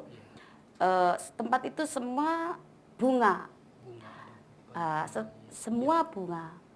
Dalam mimpi saya itu bunganya berwarna merah muda, agak keputih-putihan. Di situ ada satu bunga yang besar sekali untuk duduk nenek saya itu. Dan nenek saya itu dia punya wajah muda, cantik dan tersenyum. Terus di situ kan kawasan itu semua bunganya itu semua seperti diamond itu, berlian itu bersinar semua. Dan di situ ada banyak orang laki-laki yang berdiri, tapi satu orang saja yang duduk di bunga itu gitu. Dari situ kan saking saya bahagianya, saking saya senangnya, saya itu berharap bagaimana saya bisa ke situ gitu. Setelah saya bermimpi itu, saking sayanya itu terobsesi, bagaimana supaya saya bisa seperti nenek yang saya asuh itu gitu. Terus saya bicara sama dadai saya sangat pengen sampai ke situ. Bagaimana, apa arti semua itu, apa arti bunga, kenapa nenek saya sudah meninggal kok sampai ke situ gitu. Ya betul, saya sendiri yang terobsesi karena mimpi saya. Bagaimana kok sampai ke situ? Apa itu artinya bunga? Kok kenapa di tempat situ saya kok senang, kok bahagia, very happy gitu. Sedangkan melihat nenek saya yang saya asuh itu semakin muda, cantik, tersenyum dan duduk di atas bunga. Sedang sebelumnya saya nggak tahu apa itu maknanya gitu. Jadi saya terobsesi ingin bagaimana caranya saya bisa ke situ gitu, ke tempat itu gitu. Standing inside the flowers or between the flowers? Di atas bunga kecil yang terbuka-buka itu, bu kecil itu di atasnya berdiri, tegak. You have mentioned that you have seen Miss Wong. Then why are you so sure that what you saw was Miss Wong? Ya saya yakin karena dari rambutnya juga dia, dari face-nya juga dia, cuman dia muda dan cantik gitu. In a dream, did Miss Wong notice your presence? If yes, any interaction with you? Kalau nenek memang nggak berbicara dalam mimpi itu, nggak ada pembicaraan dalam mimpi itu. Okay, we saw the case of Soenggur Wong. It caused Titik to ask us that she is very eager to go to that place. It is because at that time she felt very happy. Such happiness was completely different from what she experienced in this world, as she sometimes had gotten worries in this world, but she fully experienced that all is happiness over there. The happiness is also beyond description. Therefore, she knows she really wants to go to this place. She asked us, is there any way to get there? Actually, she really wanted to take refuge to us, hoping that we could take her to that place in future. Consequently, she gave up her old religion and took refuge to us. After she took refuge, she only comes to the Upavasatha every month but not attending other Dharma events. For instance, she does not attend the Dharma ceremony today, but she has attended all the Upavasatha, so why is it so important for her to attend the Upavasatha? It is because we use the powers of precepts and sumayas in forming a protective shield of electromagnetic field from the Upavasatha to help Soenggur Wong, and Titik knows that. But, actually, I did not tell her about that. Then, it may be Soenggur Wong's daughter, Titik's employer, who told her about that. So, she has never missed any Upavasatha. It is very important for us to choose a guru. If you choose some gurus with bad nature of mind to practice this Dharma, then what would be the bad consequences for this? Also, what is the bad nature of mind, and how to distinguish it? In fact, you can use your observation to find it out, or, for some of them, you can rely upon Buddhist sutras to distinguish it, and thus you will know it. It is stated in the Volume 8, chapter on Bodhisattvas 10 abodes of the Avatamsaka Sutra, and the upper fascicle chapter of the names of sages and holies of the Sutra of the Garland of a Bodhisattva's primary karmas. These Buddhist sutras mention that, for those bodhisattvas who reach the rank of the 10 abodes, reaching the 10 stages, then you must give them an authentication, which is called the abode of empowerment. The authentication is given to a bodhisattva, that is a Dharma practitioner. In short, who can be called bodhisattva? They are those Dharma practitioners who have been received the bodhisattva precepts, and also have made an aspiration to save sentient beings, which is a great bodhisattva's vow, such that they can be called bodhisattva. That means all those who do not practice Dharma, or even though they have practiced Dharma but they have not received the Bodhisattva precepts, or they have not made the Bodhisattva vows commitments, they are not qualified to be called as Bodhisattva. If a bodhisattva wants to be qualified to receive empowerment, then not only he must receive the bodhisattva precepts and make an aspiration or vow, he also needs to practice to reach the level of the 10th stage of the 10 abode. Then one can help him to make the abode of empowerment. After he reaches the level of the 10th stage, then one can help him to have the authentication. Empowerment is indeed authentication. So, it is to give the bodhisattva the authentication, which authenticates that he has attained the stage of the 10 abode. And this is the most basic authentication. Then, one can confer the empowerment to them, and this is the most elementary level of empowerment. You say, if I have furthered my practice and attained the bodhisattva of the 10th level, then are there any higher levels of empowerment? Certainly, yes. According to the fascicle 27 chapter of the 10th ground to be Avatamsaka Sutra, it says, any bodhisattva who has practiced Dharma to the 10th level, they can abide in the Dharma cloud land. Abode means a level being able to stay stably in that kind of state. And this is called abode. So, if you are able to stay in the Dharma cloud land, then it means that you have reached that high level state of the bodhisattva of the 10th level. By then, Buddhas will present and confer empowerment to you, not conferring by the guru. If you an ordinary elementary level of bodhisattva, then you would be conferred the empowerment of the elementary level. And if you practice and attain the stage of the bodhisattva's 10th abodes, you need to abide at the 10th stage, then you would be granted this authentication. However, if some gurus confer empowerments to some unqualified sentient beings, then what would happen to these gurus? Since these sentient beings haven't reached this stage yet, therefore both these gurus and the empowered sentient beings would have committed the transgression on the overstepping of the holy Dharma, which is the transgression of overstepping this Dharma. Then, what are the consequences? In fact, the consequences are very serious. According to the Buddhist sutras and Vinayas, both would get downfall into hell. It is because empowerment is an authentication. If you confer the empowerment to an immature sentient being, then this sentient being would think that they have already attained the accomplishment of this position, so it would trigger some of their greed, hatred and ignorance. At the same time, they would think that they are really smart. Thus, it will lead them to generate some negative karma, and it is also negative for the mental consciousness, such that they will even fail in their Dharma practice. Actually, I have witnessed the occurrence of this phenomenon in the Tibetan Buddhism nowadays. A large number of gurus have advertised of empowerment Dharma events in the newspapers, aiming to confer the empowerments to a large number of sentient beings, whom they do not familiar with. So, what is the purpose? Some do it for money, as you have to provide offerings to them. And some do it for power, as if I confer the empowerment to you, then you should listen to what I say. Do you know that the authority of the guru is very important in the Tibetan Buddhism? Like for instance, I want you to go east, then you can't go west. So, once you have received the empowerment from me, then I can exercise the authority of guru. But then, what others want to do it for? In order to expand the sects, it is necessary to have a large number of people, so some people rely upon empowerments to attract a large number of people to join them as their followers. And these followers want to sit idle and rake in at profit, as it is just wonderful to be authenticated without practicing Dharma. People like to ask for blessing, thinking that they will have good luck after being conferred in empowerment. But, in fact, it is just the biggest bad luck for you, according to the Buddhist sutras. What is the biggest bad luck? It is because you are not yet formally become a bodhisattva, as you have not observed the bodhisattva precepts and Madhabodhisattva's aspiration to severe sentient beings.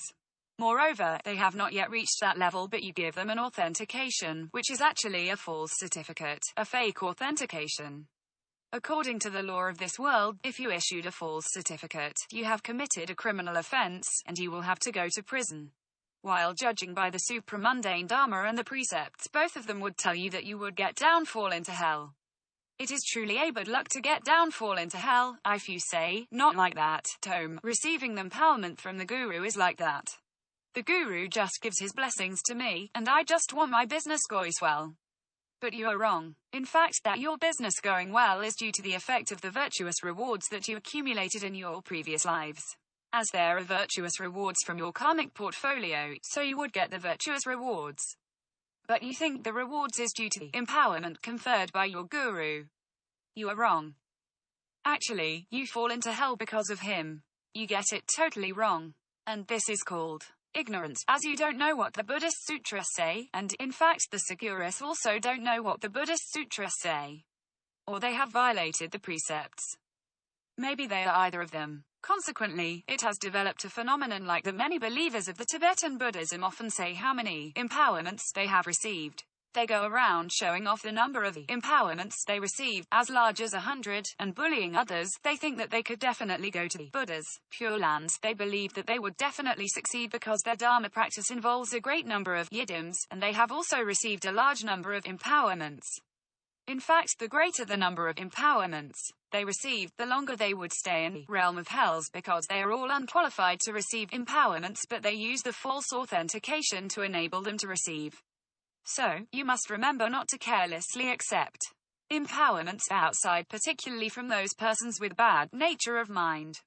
That those who do not observe precepts to confer empowerment too must have a bad nature of mind, so they should have connected with the negative magnetic fields. These persons will get down, fall into hell, as they have committed the transgression on the overstepping of the holy Dharma. As such, their magnetic fields should be poor. Therefore, if you accept the empowerments, then it would be like pouring sewage directly on your head, letting yourself suffer. So, you must not accept empowerments carelessly. Hence, I have given advice to my disciples who have taken refuge in me. I don't know whether they have accepted empowerment from others, as I would not lock them up in order to warn them not to do so. But I just want to tell them, if you are clever, please do not go to receive any empowerment. If there is nobody to teach you about this before, then I teach you right now. You must not go. If you insist to go and also receive the empowerment, then I will transmit some mantras to you so as to enable you to cleanse these negative karmas and cut off the connection. However, if you often link up with them, then it will not be successful even if I teach you the Dharma method. This is my advice to my disciples. Let's say for all the casual empowerment, so what is the casual empowerment? That is, when the gurus do not know the person who has received the empowerment, not even know his name, not to mention knowing his character, whether he has received and observed the bodhisattva precepts, whether he has made a bodhisattva's aspiration, and whether he has practiced Dharma and attained the level of 10th abodes or not. But these gurus have already authenticated him and conferred the empowerments to him. Indeed, these gurus have already violated the precepts, as they didn't observe the sentient beings, but confer the empowerments to them anyway. And this is called poor nature of mind. So, you should not take refuge to them, otherwise you would certainly be in trouble. Nor should you accept their blessings. They like to put a few things on top of your head saying that you have been blessed. Please do not let them do so. Please also don't ask them to carry out any practice of Dharma for the deceased, not even carry out the practice of Dharma for the deceased to help your ancestors. Otherwise, your ancestors together with the Sagurus would all get down, fall and be reborn in the lower realms. This is because they have made false authentication. Falsifying authentication in Buddhist Dharma is referred to as the big false speaking, or lying. Anyone who has committed the big false speaking will fall into hell, said by the Buddhist sutras of both the exoteric Buddhism, or Sutrayana, and esoteric Buddhism, or secret Mantrayana. In fact, even the practice of Dharma for the deceased fails, at least it can still accumulate some merits.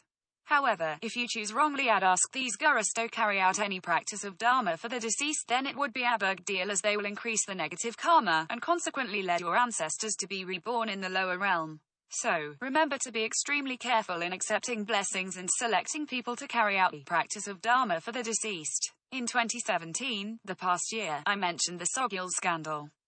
There are a great number of victims, and the accounts of their personal painful experiences are available on YouTube. Even though they are still alive, they are suffering great pain as they are in hell. Can you imagine what would happen when they die? They would be trapped by their guru, Sogyal, like in a prison because they took refuge in him. For those who are still alive, they still said something like that, "I dare not report against him even though I am treated badly by him. He has been suffering for many years, continue to suffer, but I can just endure it in silence, still not able to escape from his evil hands." Since Tibetan Buddhism stipulates that once you have taken refuge to someone and regard him as your own guru, you must listen to what he says. If he asks you walk to the east, you cannot go west, otherwise, you will violate a precept and fall into hell. Moreover, if you said that your guru is wrong, saying that he is mean, abuses you and rapes you, you would also fall into hell. So, what should they do? Hence, they have been suffering but dare not speak up. Even though they are being interviewed and disclose the truth, they are still staying in a state of agony. They are often frightened, not knowing when the retribution will take place and whether they would fall into hell or not. They are very scared and almost insane. As you can imagine, this has already been the case when they are alive. So, after you die, there is almost no way for you to escape from the control of his magnetic fields. Don't even think that you can escape. In fact, many organizations want to help them, but they are too scared to defy their guru. And this reflects the authority of the guru. Why do many exoteric Dharma practitioners criticize the guru system of the Tibetan Buddhism? One of the arguments is that while the disciples regarded by their gurus as slaves to be abused, they still keep silent and dare not speak up. So does this reflect the authority of the guru? Instead of helping the disciples, the guru came to labor the disciples and regarded them as toys or puppets. Therefore, I absolutely agree with their criticism and they criticize it correctly. Are you aware that the organization of Sogil has branches in as many as 130 countries? So, there are countless victims, and many of them are quite miserable and dreary. You can watch the relevant videos on YouTube and you would know what is going on. There is a reincarnation of a great Rinpoche, who was on his video on YouTube, disclosed that he had been sexually assaulted by some lamas when he was a child, so he complained and publicly revealed this matter, but then he was excluded. He was very miserable, as he was excluded and smeared, saying that he was a bad guy and he was not a reincarnation of a great Rinpoche. He almost lost his life. Think about it. That he is a man, not a woman, and men also have such an experience. So, what would happen to a woman? It would be even worse. I personally received some complaints saying that they were sexually abused by lamas, and after they have revealed the fact, they were threatened. Later, there was a case, the victim went insane. She was too scared to go to sleep every day. Very often, she would see many spiders biting her each time when she closed her eyes. She was so miserable. As soon as she disclosed and reported the lama, she received a phone call from him saying Tada would practice some Dharma methods to cause her to die worse. So, she was frightened and panicked every day. Consequently, she could not eat and lost a lot of weight. She was ill and had to see doctor regularly. She asked me to save her. Her situation was really bad and very miserable. Esoteric Buddhism, or secret Mantrayana, has been seriously criticized by the exoteric Buddhists or Sutrayana. Actually, some of their justifications are established. Of course, some are not. Is the teaching of Tibetan Buddhism good or not good? Certainly, it is good. However, some people would say there would have dead branches for a big tree, so it would be difficult to avoid if someone used these good teaching methods to control some believers and harm them. Indeed, how to prevent it to happen? If you expose them, but as they have the authority of the guru, then those disciples who expose them would fall into hell. Those disciples who act against their gurus would fall into hell. So, what to do? If he is a fake guru, not an authentic guru, then he would harm you, so this is not considered to be act against the guru if you expose him. Instead, it is your obligation and responsibility to expose him, so that he will no longer harm others. Indeed, this means that you have kindness and compassion, and you are practicing bodhicitta to save people in the future. You would definitely not fall into hell but just go to heaven. It is because you are helping others. You risk your life to help those who would be victimized in the future. This is, of course, a virtuous deed, also a virtuous karma. So, why you dare not to expose them, and also why you think this violate the precepts. Therefore, you must remember, don't deceive by these lies. Those who making the fraudulent act of abusing, empowerment, and under the guise of tantric practice on Yabhayam, consort of light, and authority of the guru, to do the negative behavior to harm their believers. As they use these negative behaviors to persecute their believers, so you must be very careful. What is the tantric practice on Yabhayam? This is actually a lie to deceive you. I will now explain it to you. Let's say, for all peoples in this universe, that is, trillions of people, who might all practice this Dharma method, but it turns out not even one of them would succeed. I would like to ask you, if there are so many failures, how can you believe that you will succeed? It is like an idiot telling you a dream. So, you should not practice this method. I do not want to comment on this practice method, as it will touch on some key points for this method. But I can say that hundreds of millions of people would have failed, so there is no point for you to practice this method.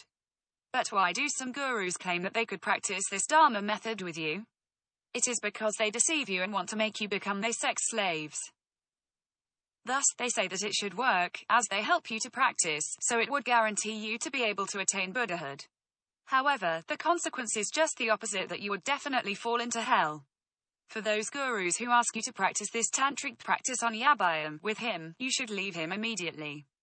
This is the right thing to do. Even he has taught you a lot of Dharma, still you should leave him, as he would lead you to fall into hell. Then, what is the consort of light? When criticized, some gurus argued, saying that it was him or her who wanted to be a consort of light. I did not force him or her to do so, but they just turned themselves up. So, you see, these gurus have harmed you, but they still tease you and saying that you are very greedy. Indeed, the mental consciousness of these gurus is very bad. So, what is the consort of light? The consort of light means that one could assist you to practice the tantric practice on Yabbayam, so you would become one of his consorts. The consort could bring about light to help you to get to the Buddha's pure lands. As there would have the manifestation of light, therefore it is called the consort of light. Hence, it seems that you just need to accompany the guru in being a consort of light, and you do not need to practice Dharma or make any efforts, but then you could go to the Buddha's pure lands. As such, many young girls have been deceived to be the consort of light. In fact, these explanations are letting you to know. There are also some men to be the consort of light, but, in fact, they are also deceived. So, please remember that whenever someone talk about the words of the consort of light, you should turn around and leave immediately, and do not follow these gurus. If he tells you, this is the authority of the guru. If you don't listen to me, then you would violate the precepts. In fact, you don't need to care about these, as all of these should be judged by the precepts, so you just need to talk to him about the Buddhist sutras and Vinayas. If they don't know about the Buddhist sutras and Vinayas, then you don't need to say anything, but you should go away immediately. In short, these gurus have violated the precepts. If you continue to follow them, you will fall into hell. So, you must leave them as soon as you can. There are also some gurus claiming themselves very incredible. However, if you watch his video on YouTube, then you know how incredible his Buddhist Dharma is. He just said, we should be compassionate, and he also ordered his disciples to supply food to others. And this proves that he is a good guru. He said that he is very incredible, so how he supported his claim. Like for instance, there was a person who claimed to know spiritual possession, and called Aska Dharma protector to possess in his body. Then, immediately after he claimed to be possessed by the Dharma protector, he said that he, that is, the Dharma protector, authenticated that this guru is very incredible. You see, not the guru had the possession by spirits, but that Lama who claimed to know the possession by spirits, and that Lama being possessed by this Dharma protector, and then that Lama being possessed by Sir and Sir Emperor. For each possession of that Lama, he would say a few words such as, how incredible this guru is, so as to prove how incredible this guru is. In fact, whether a guru is incredible or not depends on the extent to which he explains the Buddhist Dharma. He would not be able to explain the Buddhist Dharma if he is not up to the level. If he has not studied the Buddhist sutras and Vinayas, then he would not be able to explain the scripture, so he would just say it indiscriminately. Therefore, these are definitely fake gurus, but as are a large number of people following this guru on YouTube. Surprisingly, there were several hundred people following him. After knowing this, I have really worried about these people. In fact, it turns out that there are so many victims in this world, it is really miserable. These several hundred people will surely fall into hell. It is because when I watched the video of this guru on YouTube, showing how that Lama was possessed by a Dharma protector, and then he made the irresponsible comment, and how this guru bragged how incredible he was. But he just said 1 or 2 sentences of the Buddhist Dharma, telling all people to be compassionate, and his disciples to supply all the poor with food. And that was all the Buddhist Dharma he said. Then, he spent more than an hour claiming how smart and incredible he was, and urging people to donate to him to build a Dharma center in order to save more people. In fact, these are not the Buddhist Dharma, but only the tricks to deceive people, and he spent more than 90% of the time to talk about these, while leaving less than 10% of the time to talk about the Buddhist Dharma. Well, the Buddhist Dharma he said was compassion, but he just said you have a good hearted to give alms to others, and that means compassion, and that was all the Buddhist Dharma he said. Honestly, this kind of guru, you should not follow. However, I must tell you that the Tibetan Buddhism today is in chaos. Why is it in chaos? In my opinion, 99% of the gurus today are this kind of gurus. Thus, how can Tibetan Buddhism not be criticized by others as heresy, and thus will decline? Therefore, I think it is time to clean up, so we need to speak up to let people know that he is a fake guru, do not follow him. In fact, people need to follow the authentic gurus. Those authentic gurus would not confer empowerments carelessly. Why do you always confer empowerments to sentient beings to deceive them? Why can't you teach more Buddhist Dharma by using Buddhist sutras to teach and guide sentient beings so as to correct the mind nature, such that they can be saved?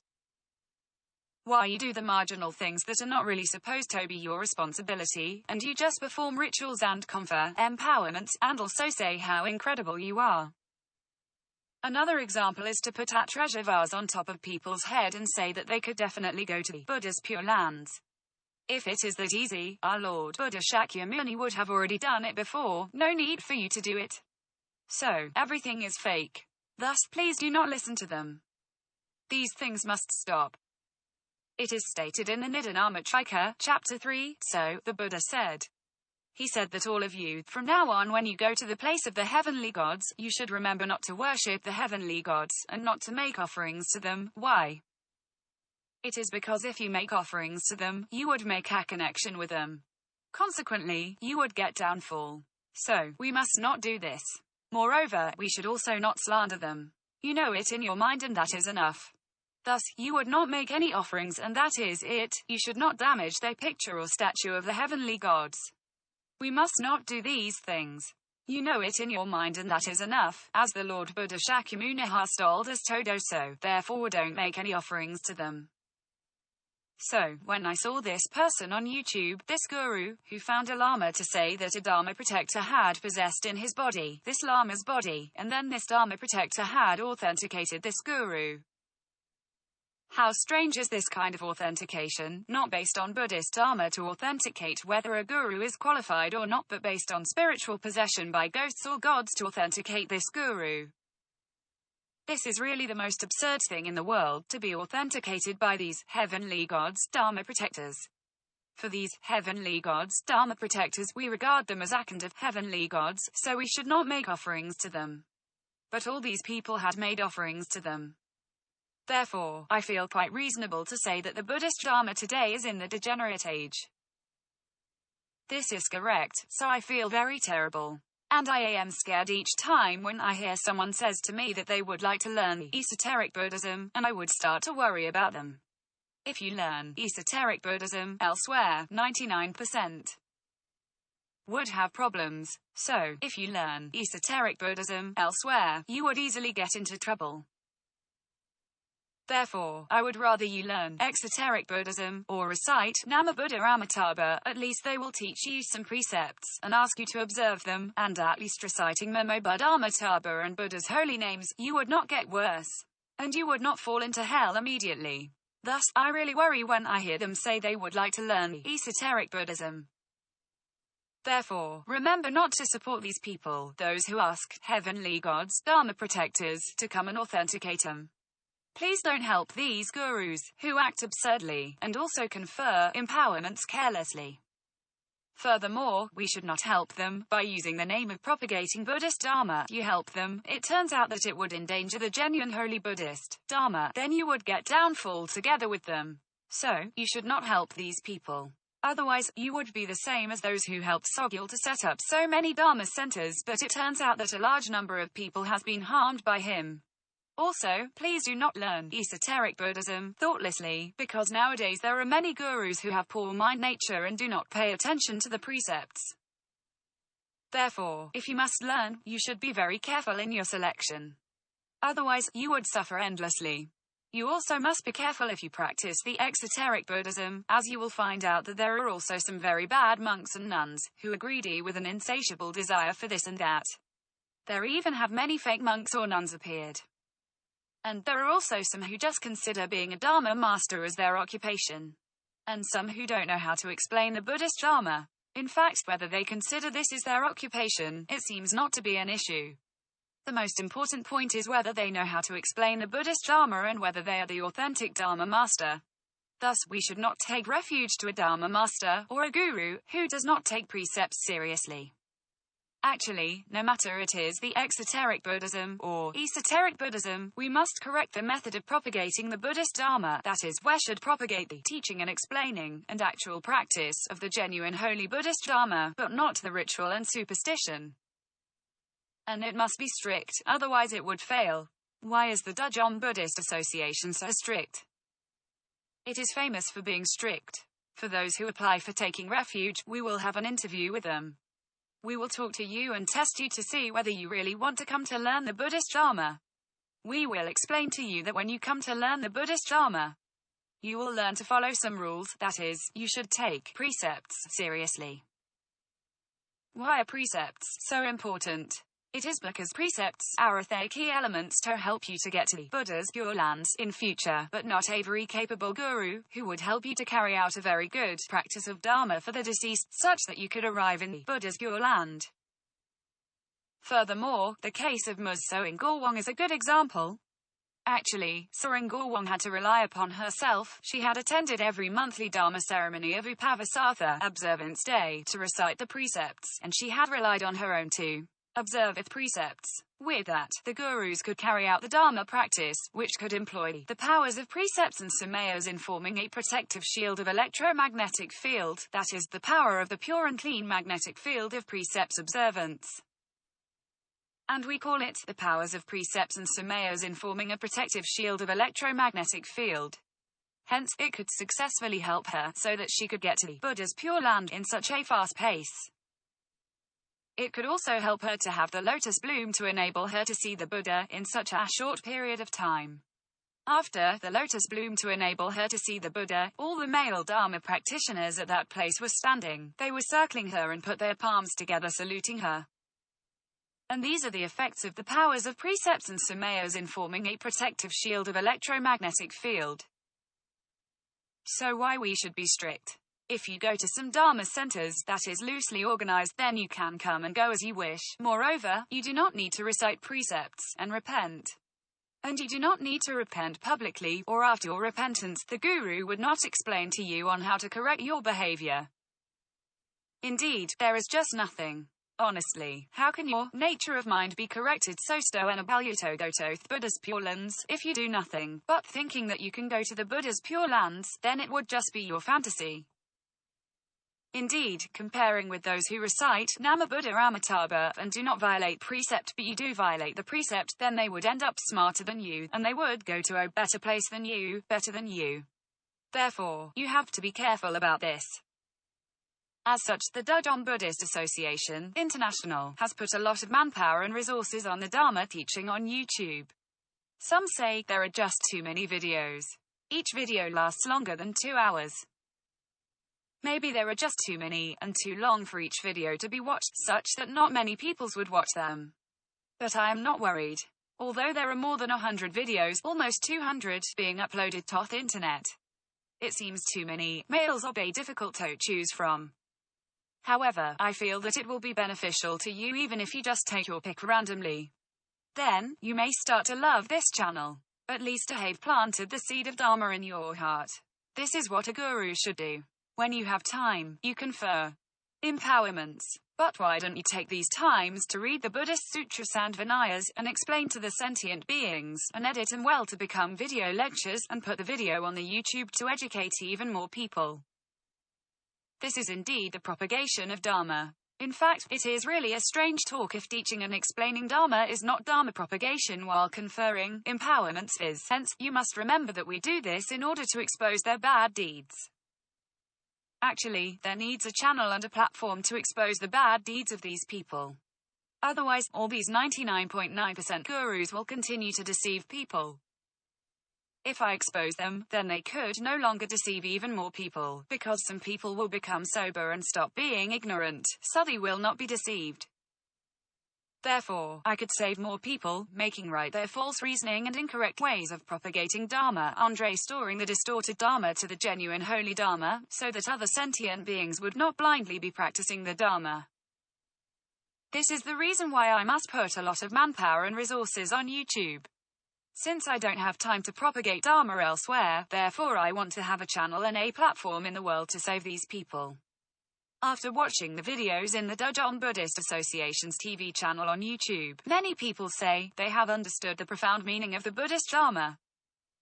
Before they watched the videos, they could not understand and comprehend the content when they read books about Buddhist Dharma. But now they can understand fully, integrate thoroughly, and do not have biases in thinking, so they can integrate thoroughly the teachings of the Buddhist Dharma. And that is what I feel the deeds we Dharma propagators should do. If you merely teach Buddhist Dharma to a few people, and you don't make your teachings available on YouTube, and you don't find ways to improve your practice, so that you're able to integrate thoroughly the Buddhist Dharma so as to teach others, then, in fact, you can't help too many people. Therefore, you would notice my way of teaching Buddhist Dharma is different from others. For instance, I use lots of words, I have written lots of words in PowerPoint, and don't you know how hard it has been for me to write so many words? Actually, it requires a lot of thinking before writing each sentence to ensure that it could help the sentient beings and save them. Don't you know I need to think it clearly before I write it down? When you see every arrow in the interpretation, each follows another orderly and evolves step by step. Such way of interpretation requires clear logics and thinking, and be wholeheartedly and very much love for sentient beings, such that it can be done. Otherwise, it would just be done perfunctorily by merely saying a few sentences, telling you to be compassionate, to give foods to the needy when you have time, to give alms to others. And that is all. Why can I make it so long? In fact, there is still so much to talk about after the 5th session of this series. If it is just to teach and explain compassion and bodhicitta, it could be finished in one session. Do you know why I have made it so long? It is because I really want to benefit sentient beings. When teaching and explaining Buddhist Dharma, how can you teach and explain so that sentient beings would understand? You ought to take time to think thoroughly and think from their perspective. You have to consider whether they could understand. So, I have better to elaborate more in order to let them understand even more. Actually, you really need to have such kind of mindset, and this is called compassion and bodhicitta. It is both a compassion and also a kind of awareness. Indeed, this is the right way to teach Buddhist Dharma. Therefore, when you see someone teaching Buddhist Dharma, you feel that he doesn't explain it clear enough, and so you don't understand. It happens probably because he has not figured it out and he does not understand it thoroughly, so he could just explain it literally. And that is why this phenomenon occurs. Therefore, in order to truly propagating Buddhist Dharma, you have to get to the required level, and you should have great enthusiasm, such that you can achieve it. We now explain the success and failure factors to carry out the practice of Dharma for the deceased, which must involve visualization, but not some verbal prayer or reciting Buddha's holy names. If you carry out the practice of Dharma for the deceased, and there is no loophole, then it could really save the sentient beings. For example, we carried out 2 practice Dharma for the deceased for Soengor. The first one is a visualization practice to escort her to the Western Pure Land of Great Bliss. There was the escort element in the visualization. The second one is to help her to get rid of the obstacles, so the lotus could bloom, and she could see the Buddha. When was the ideal time to practice the Dharma method to escort her?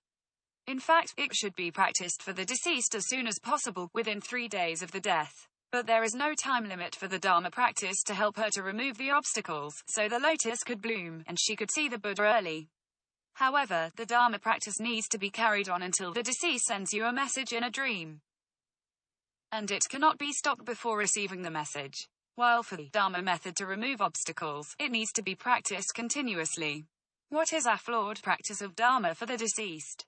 If you exceed 3 days to practice the practice of Dharma for the deceased may have drifted to a place, an angle or direction that your practice of Dharma for the deceased unable to cover. Or if the distance is too far away, your visualization capability cannot cover that place. Then, you will fail. Hence, it is very important whether the practice of Dharma for the deceased that you perform can cover all 360 degrees. Furthermore, it also depends on whether the deceased has taken refuge or not. The Dharma practice can fail easily if the deceased did not take refuge. It is because if the deceased did not take refuge, it is impossible to employ the powers of precepts and samayas in forming a protective shield of electromagnetic field to carry out the Dharma practice for him. Hence, we could just use the ordinary Dharma method to help him. since refuge taking is a necessary condition, otherwise you could not go to the Buddha's Pure Lands, even if you escort him to get to the door of the Buddha's Pure Land. But before entering, he needs to take an oath to take refuge in the Buddha, Dharma and Sangha. If you lead by a guru to go there, then you have to take refuge in the Guru, Buddha, Dharma and Sangha, as the Guru is the main combined manifestation of the three jewels, Buddha, Dharma and Sangha. As leading by a guru, one can get closer to the Buddha, Dharma and Sangha. As such, this is the most basic criteria. Saringal had practiced exoteric Buddhism and recited Nama Buddha Amitabha for 40 years, but if she did not take refuge to us, then she would not be able to get to the Western Pure Land of Great Bliss. Since she had taken refuge to us for 7 years, and she had observed the precepts and attended our Dharma events to recite precepts, therefore she had sufficient merits to enable her death message being heard by her just at the time when she passed away, so she was able to wait for us to accompany her. Hence, we could practice the Dharma method immediately and also use the powers of precepts and sumayas in forming a protective shield of electromagnetic field to help her. The Dharma practice was carried out particularly for her at the time. I still remember that we sat over there, not here. We sat over there to practice this Dharma method just for her. This is her merits, the virtuous rewards for reciting Namo Buddha Amitabha for more than 40 years.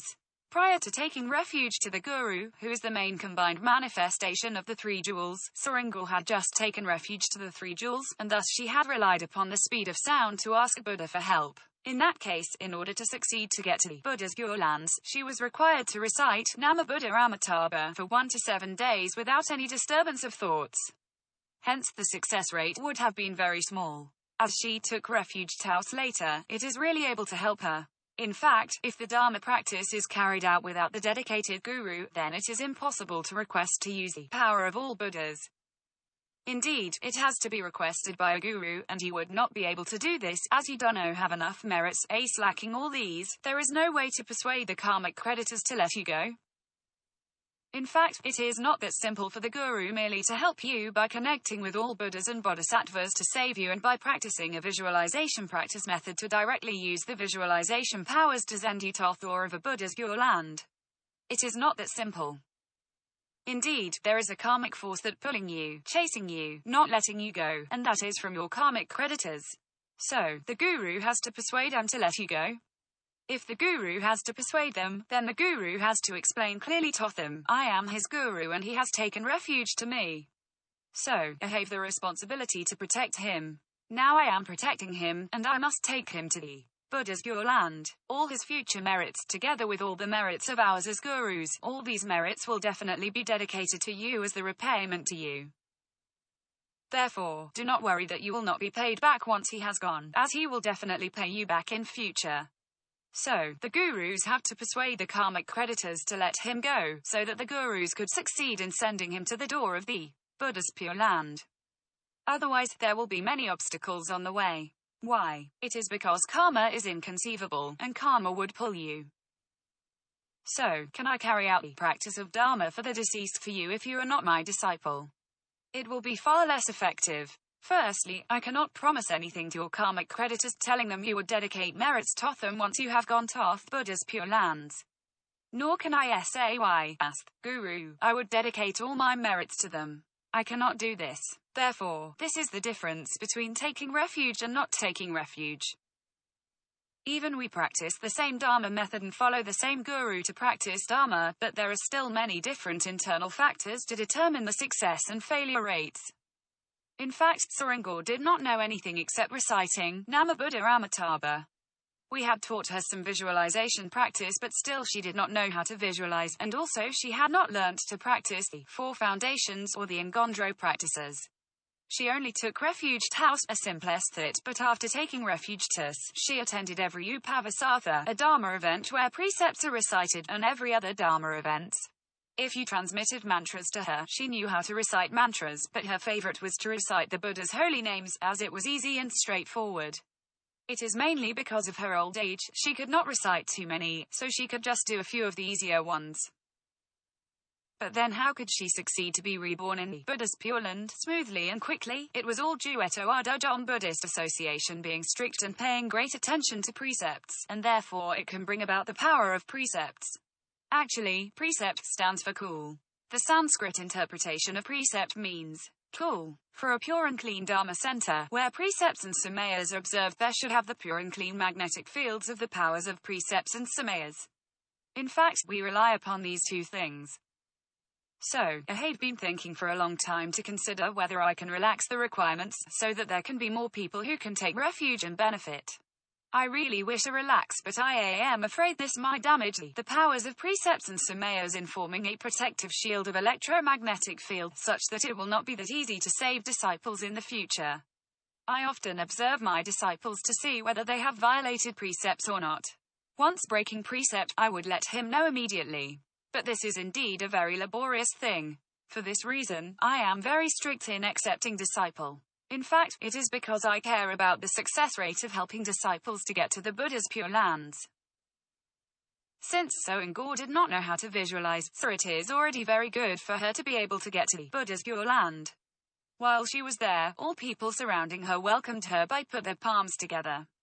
But if you wish to be liberated from the cyclic existence, or samsara, you want to go to the 5 heavens of no returning, which is the highest 5 heavens in the realm of form that enable you to be liberated from the cyclic existence, or you also wish to attain Buddhahood, then you must know how to visualize. Soengor was not able to visualize. But if you know how to visualize, and you are relatively young, and you are willing to be taught and also adhere to precepts, then you should be able to achieve it. In order to help all my disciples who have taken refuge in us, I need to be strict. Because of this, there are people who are unable to take refuge to us.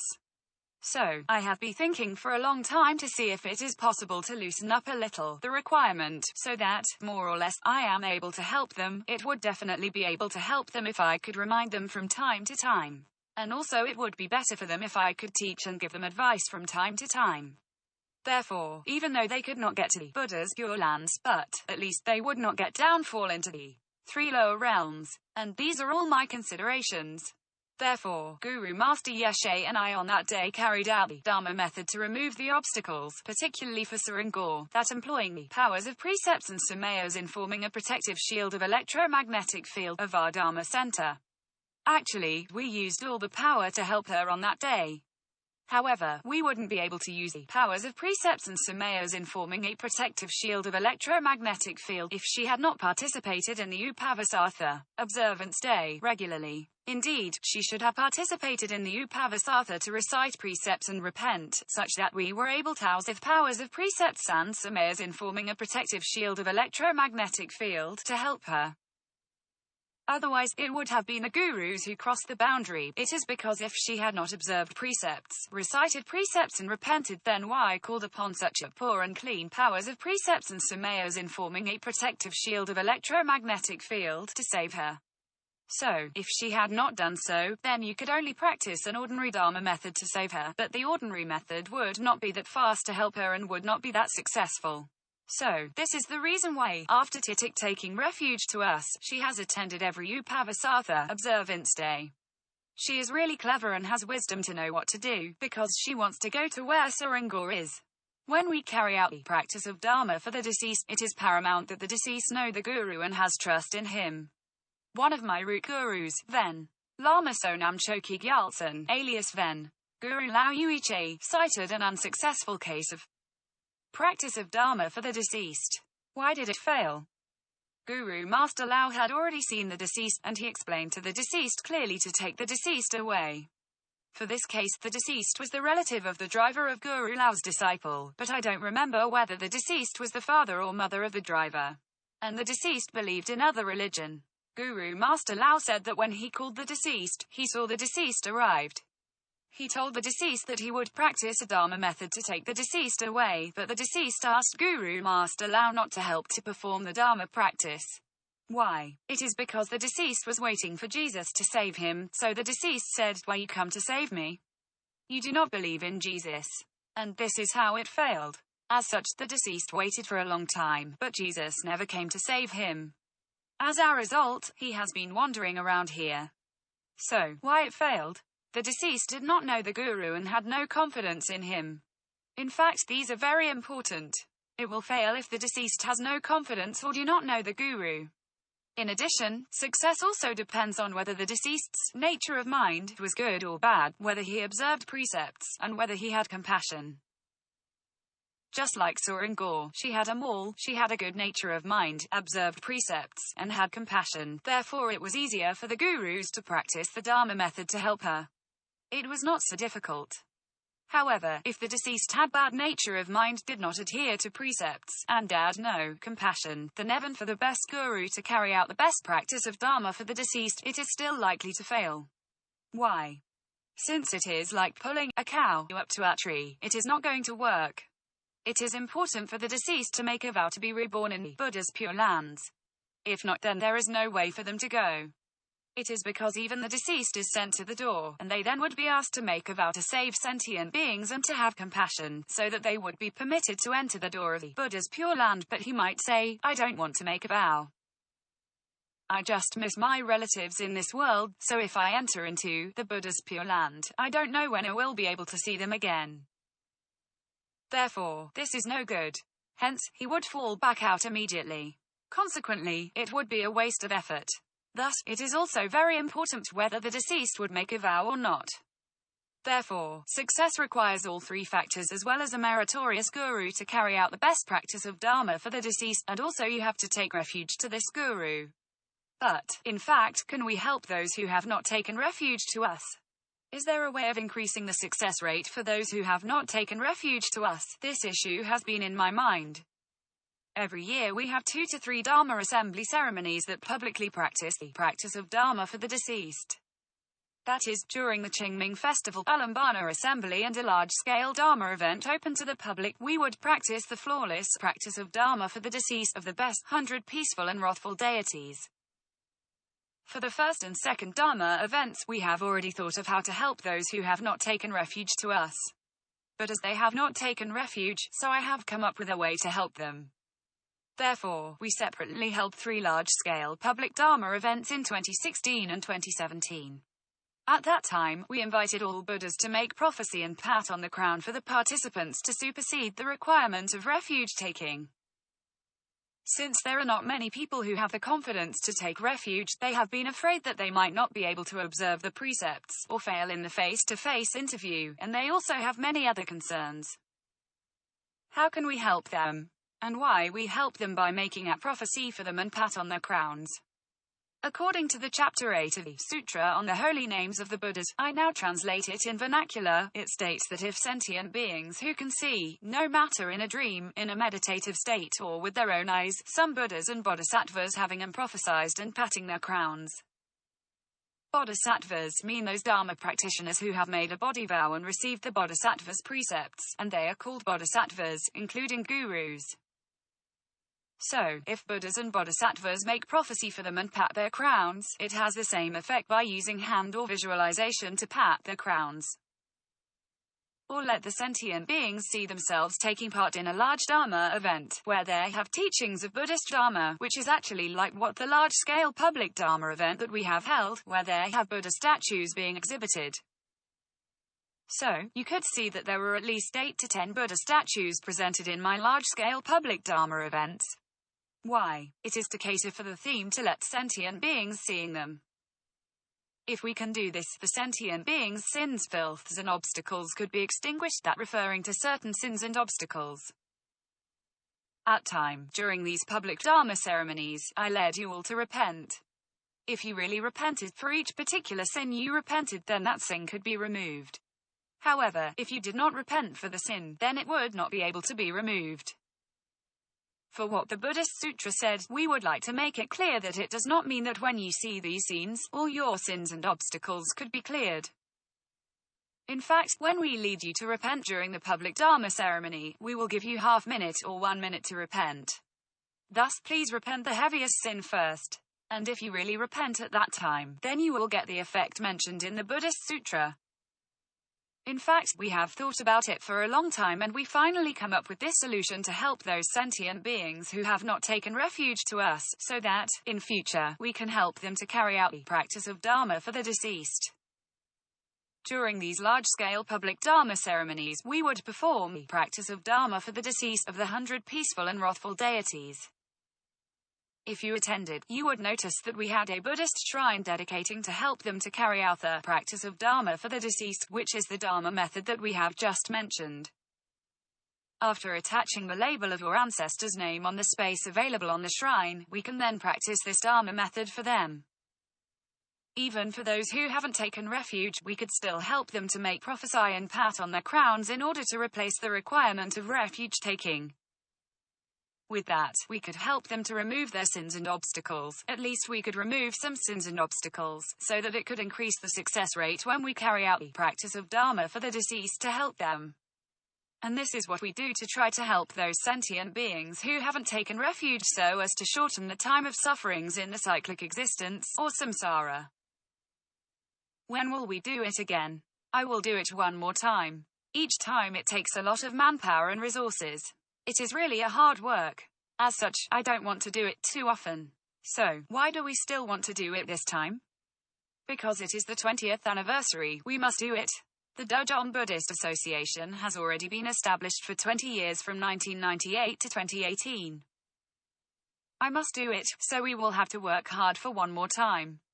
There will be a public Dharma ceremony, that just being mentioned, to be held at the Southorn Stadium, Wan Chai, Hong Kong, on the 18th of June 2018, which is a public holiday. There will also have an exhibition on life and death education for this Dharma ceremony, from 10 a.m. to 13 p.m. It will follow by a talk on life and death education as well as the Dharma ceremony with prophesizing and crown patting, from 14 p.m. to 18 p.m. We will also practice the Dharma method of the practice of 100 peaceful and wrathful deities of salvation and obstacles removal for those needed Dharma believers. You may ask, could you practice this Dharma method for people who are still alive? Yes, we could, because this Dharma method could help in different ways, including the removal of obstacles. Swa could be practiced for those who are still alive. But could it help those deceased? It certainly can help those deceased to remove obstacles and gain merits. It could definitely help them. The venue for this Dharma ceremony is 2nd floor, 111 Johnston Road, Wan Chai, Hong Kong. 1 minute from the MTR, to the right of the exit A3 of the Wan Chai MTR station. No ticket is required. Furthermore, it is the next day of the Father's Day, which is a public holiday. This is the way we have come up with to help those sentient beings who have not taken refuge. But we will still put a lot of manpower and resources into the Dajong Buddhist Association's TV channel on YouTube. Why? It is because we want to meet the fourth factor of success, that is, while carrying out the practice of Dharma for the deceased. Those deceased should know and have confidence in the gurus. After listening to the Dharma teaching, those deceased would have more confidence in the gurus, so they would listen to what you say. Now you take them away, then they will follow you. Otherwise, they would say they don't know who you are. Thus, they would question. You want to take me away. Where are you taking me to? I am really scared. So, we must make a lot of effort on YouTube and let more people to get to know us. Then we will succeed in taking them away by carrying out the practice of Dharma for the deceased for them in future. As such, this practice of Dharma for the deceased would stand a better chance to succeed in helping sentient beings. Also, how to enable the deceased to have a good mind nature, observe the precepts, and have compassion. Indeed, how to cope with these. So, I teach them the visualization practice of compassion and bodhicitta, and we have given 5 lectures for the series so far. Indeed, we have taught and explained just part of it, not even finished 1/3. Hence, you know why I teach and explain this subject in detail, as I would like to correct sentient beings' nature of mind, in order to be able to help them. Therefore, even if we have produced up to 200 videos, I will continue to teach and explain. Indeed, even we have had as many as 400 to 500 videos to the extent that people don't know which one to choose to watch. I will continue to develop and upload the videos, such that they could rely upon their virtuous rewards to choose the videos and watch them. Some of the deceased have not made a vow, so how to help them? It should be noted that during the large-scale public Dharma ceremonies, prayers are recited to teach them how to take the vow. As long as they read along with me, it is considered that they have also made the vow. then the success rate will be significantly increased when carrying out the practice of Dharma for the deceased. For them, as such, all 6 success factors have been met. Even though they don't score 100 points but just 50 points, then, at least, it could already help them a lot, and to be more complete, and have a higher chance of success. At the same time, lots of merits have been accumulated. So, this is the way I come up with to help sentient beings. And these are the 6 factors. Indeed, these 6 are the external factors. They are superficial and slow. Why? As we can only see you once or twice a year. How much can we help you? Do you watch videos on YouTube regularly? You may only watch twice or 3 times a year. How much can this help you? Therefore, it is very superficial. So, I think that we must monitor seriously their Dharma practice after taking refuge. It then follows by teaching them some visualization methods, and thus they can be able to save themselves. This will yield twice the result with half the effort. But how can I help them? Thus, I think that is to broadcast our Dharma events live globally. And since we have live broadcasting of our Dharma events, there have been improvements with a lot of overseas believers requesting to take refuge. Some of them are from Australia and UK, and they have to travel a long way to come here by plane. Following the refuge taking, they are required to attend the monthly Dharma event and the Upavasartha observance day. They feel that they could not meet some of the requirements. It is because a trip to Hong Kong is already very difficult for them, and it is also quite difficult for them to apply for annual leave. So, what can they do? In addition, some of the teachings cannot have live broadcast. Even though they take refuge to us in future, some of the teachings that involve visualization cannot be broadcast live, as it is a violation of the precept. And some important visualization practice need to be taught in person in way of mouth-to-ear transmission, that is, teacher's mouth says to the disciple, ear is the most direct way of the transmission of Dharma practice, and therefore it cannot be taught directly through internet. As such, there are difficulties in transmitting Dharma, and that is why many overseas believers cannot take refuge. So, later I think that there is only one solution, and that is to set up branches of the Dajong Buddhist Association in other countries, so we can travel to these countries, and thus we could at least confer refuge taking and teach some important visualization methods to these disciples in person. While for other Dharma events and teachings, we can utilize internet to have live broadcast to teach and explain Buddhist Dharma to them, so that we don't have to work that hard by traveling back and forth. Therefore, if for some overseas virtuous believers, regardless whether he would like to take refuge or not, if he or she wishes to help to set up a branch of the Dajong Buddhist Association in his or her country, please contact us by the email below. We will get in touch with them to see if there is an opportunity to make this happen. In case of overseas believers wanting to take refuge, there is no need for them to fly over here to sit for the interview. They can participate in the face-to-face interview using video networking technologies. They only need to email us and make the request about refuge taking, and we will get in touch and arrange the interview for them. However, when the interview has been successful, they must fly over here to take part for the refuge-taking ceremony in person. Even there is a branch in their countries, the gurus cannot fly all the way to conduct the refuge-taking ceremony there just for one person. It will need at least 10 persons, then the gurus will fly over there to conduct the refuge-taking ceremony. Nonetheless, this is still a preliminary idea, though. Furthermore, there is another problem that I have yet to resolve with language. Since I just speak Cantonese, I am not fluent in speaking other languages. Indeed, Buddhist Dharma is a profound subject, so one should explain fluently and up to the point in order to make sentient beings understand. However, if I cannot speak the language fluently, then they would not understand what I am talking about. Consequently, this will diminish the effective, thorough understanding of the interlinkage of the teachings of Buddhist Dharma. Therefore, it would be great if anyone could provide a solution to solve the problem about translation. Now we talk about the assistance after death. There are several types of assistance after death. We can recite mantras, Buddha's holy names or Buddhist sutras, and then dedicate the merits to the deceased. However, biasing sound to ask for rescue, you would find out that the speed of sound is rather slow. And it is equally slow to accumulate merits with sound. But if your practice of Dharma for the deceased involves visualization, so by using the mental strength to help, then it would be faster. Moreover, you can also use some tablets of the lotus seat for the deceased to help your ancestors, as it will form a protective net to assist them. You can also do some qualified life releasing. Nonetheless, you should know that the unqualified life releasing would seriously harm your ancestors because not only will it fail to accumulate merits but also generate negative karma. If you have done unqualified life releasing, then even those ghosts are unable to get hold of you. They would chase after your relatives first and come after you later. Therefore, life releasing should be a qualified one. Please do not engage in unqualified life releasing. Furthermore, you need to do the incense offerings. It is mentioned in many Buddhist sutras that the sentient beings in the spiritual world could rely upon smoke to ease their hunger. Also, you could make offerings to Buddhas and Bodhisattvas with smoke. Therefore, you should remember that incense offerings are very important.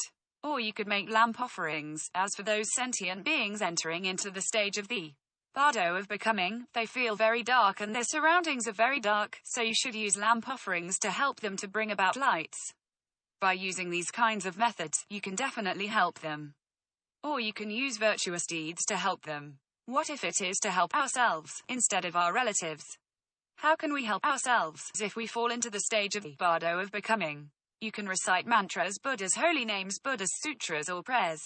However, by using sound to help yourselves, you might not have enough time to wait for the Buddhas and Bodhisattvas to come to save you, but you would already take rebirth.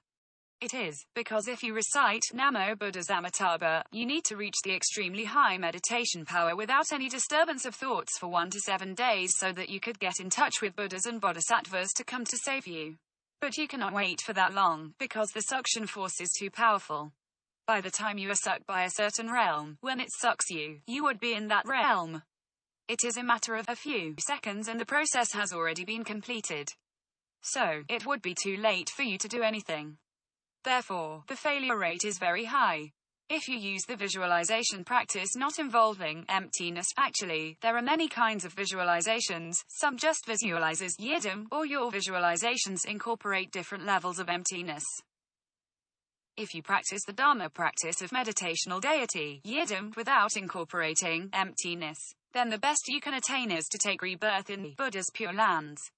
However, if you have a bird mind nature, then there is no point for you to practice this Dharma method because you wouldn't be able to get to the Buddha's pure land. Rather, as you develop and have these negative thoughts, then this Dharma method would only lead you to fall into the 3 lower realms immediately. On the other hand, if you practice some Dharma practice of meditational deity, yidam, that involving the visualization of emptiness, and the practice of yidam also incorporates emptiness to visualize, then your highest possible accomplishment is the attainment of the Nirmanakaya Buddha. Nonetheless, if you could not master emptiness, then you would still need to take rebirth. So, what should we do?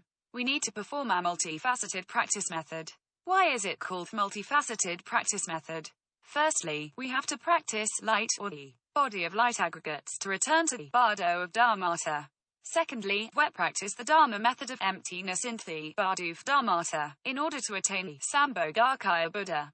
Thirdly, don't worry if we fail, as we can still practice the Dharma practice of meditational deity, yidam, again. Lastly, again, don't worry if we fail, then we must remember to look for the mother's womb, remember it and block it. And then we learn to select the door of a good mother's womb to take rebirth. And this is called a multifaceted practice method. That is, you would be able to decline gradually from level to level, which is better than going straight to the worst position in a split second. I have said earlier that the Treasury of Dharmadhatu teaches us how to do the visualization practice. You say, you need to visualize, practice the Nirmanakaya Buddha, the Sambhogakaya Buddha, and the Dharmakaya Buddha, so how to visualize. In fact, it teaches you the essence of the oral pith instructions of the visualization practice of the Great Perfection. It was written by Khunkyen Longchen Rajam, one of the lineage master of the Red Sect, Nyingma school, who specializes in the practice of the Great Perfection. These are the collection of the oral pith instructions from the 17 Dzogchen Tantras, which is the oral pith instructions of 17 uncommon, where uncommon refers to uniqueness, other people do not have it, kinds of actual practice methods. It is a part of the Great Perfection methods that describe firm approach in cutting through to the true existence, where we firmly cut through all negative things, and go straight to the true existence of and the real meanings behind our bodhicitta. It is part of the teaching on the true existence of and the real meanings behind bodhicitta of Dharma nature. Here, I would like to explain an oral pith instruction which comes from the chapter of section on all in bodhicitta is naturally self-existent of the treasury of Dharma Dhatu. It is the oral pith instructions for the visualization practice to attain the Dharmakaya Buddha and the Sambodhakaya Buddha. But you must remember to first initiate the programming in entering into the Dharma realm before practicing these methods. What is called the original self-intrinsic awareness of bodhicitta? It means that this is a kind of intrinsic nature that originally and naturally already existed. This is in awareness of the perfect enlightenment. It is called the bodhicitta of self-intrinsic awareness. Indeed, bodhicitta is awareness. This kind of perfect enlightenment, a kind of awareness of perfect enlightenment that originally and naturally existed. It is the Dharma nature. Dharmata exists everywhere as it truly is. Sanskrit, tathata, also known as thusness or suchness. So, how could one be able to arouse this awareness? What are the characteristics of this awareness? How could one enter into this state? You have to be as it truly is, as in the original state, and that is the actual reality, truly relying upon the absolutely 100% with no deviation, as it truly is. Sanskrit, yathabhuta, reality as it is. One has to rely upon its true reality. Exist means neither came nor go. Exist means abiding. Then, where does it abide? Either abiding here or abiding there. In fact, it abides nowhere and yet everywhere. It is abiding within the Dharma nature, which is all-pervasive and thus exists everywhere. How to explain this? The Dharma nature exists everywhere.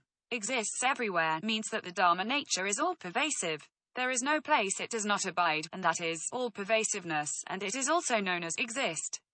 Exist means neither came nor go. It does not need to travel from here to there simply because your Dharma nature is all-pervasive. There is no need to go from here to there, as everything is Dharma nature. Self-nature and the Dharmakaya are of the same nature. That is, but your intrinsic nature, or self-nature, is the same as your Dharmakaya, Dharma body. Your Dharma nature has the same nature as your Dharmakaya. Such an awareness is known as perfect enlightenment. It is the kind of realm where there is no deviation, and it just naturally and originally exists, and this is the realm where the Dharma nature exists. Then, it said that all sentient beings possess it, but only some have the opportunity to be in the scene.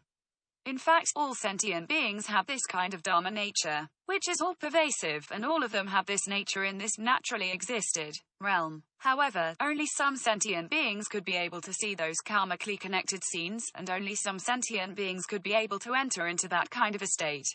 Then, how can one explain this? Itself can abide truly as it is in that state. This can be interpreted as to follow the actual situation, as I am afraid that if I explain it by just describing it, then the notes that you would take might get wrong.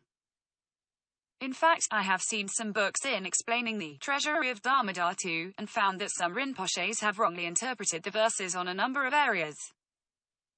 Hence, I need to reinterpret this verbally more clearly and correctly to you, to be followed by written expressions, so that you will make no mistakes when taking notes.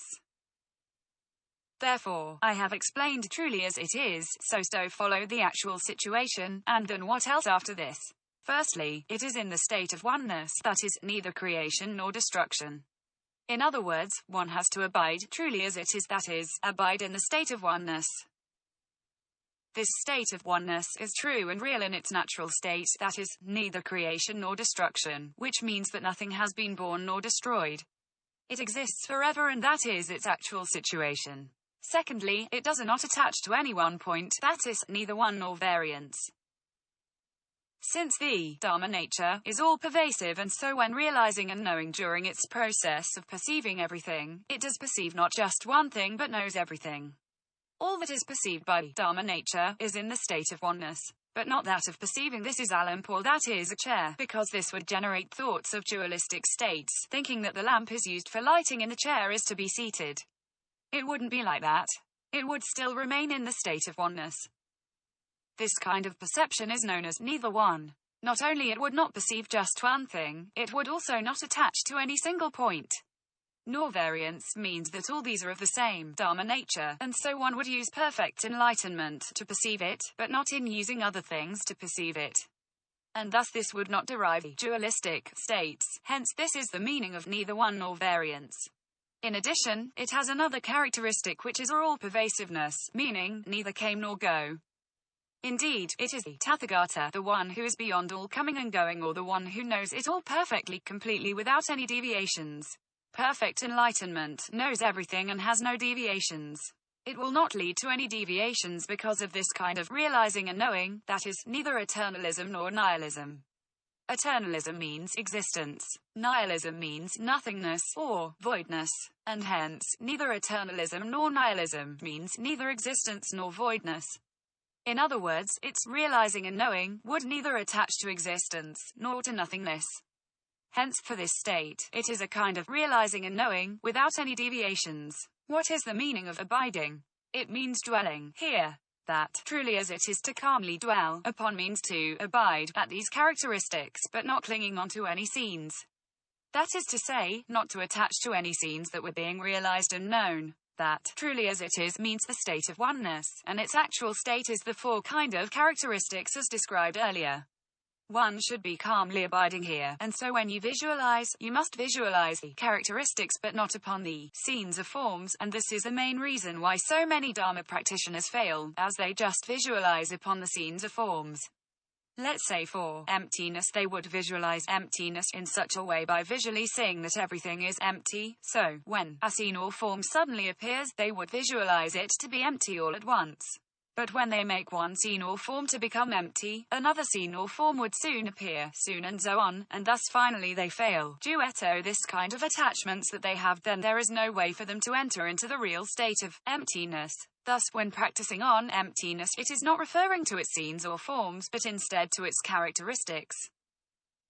If you can do this, that is, if you can be truly as it is to abide in that state means the above-mentioned four characteristics. So if you can abide truly as it is, then what is the meaning of accomplish?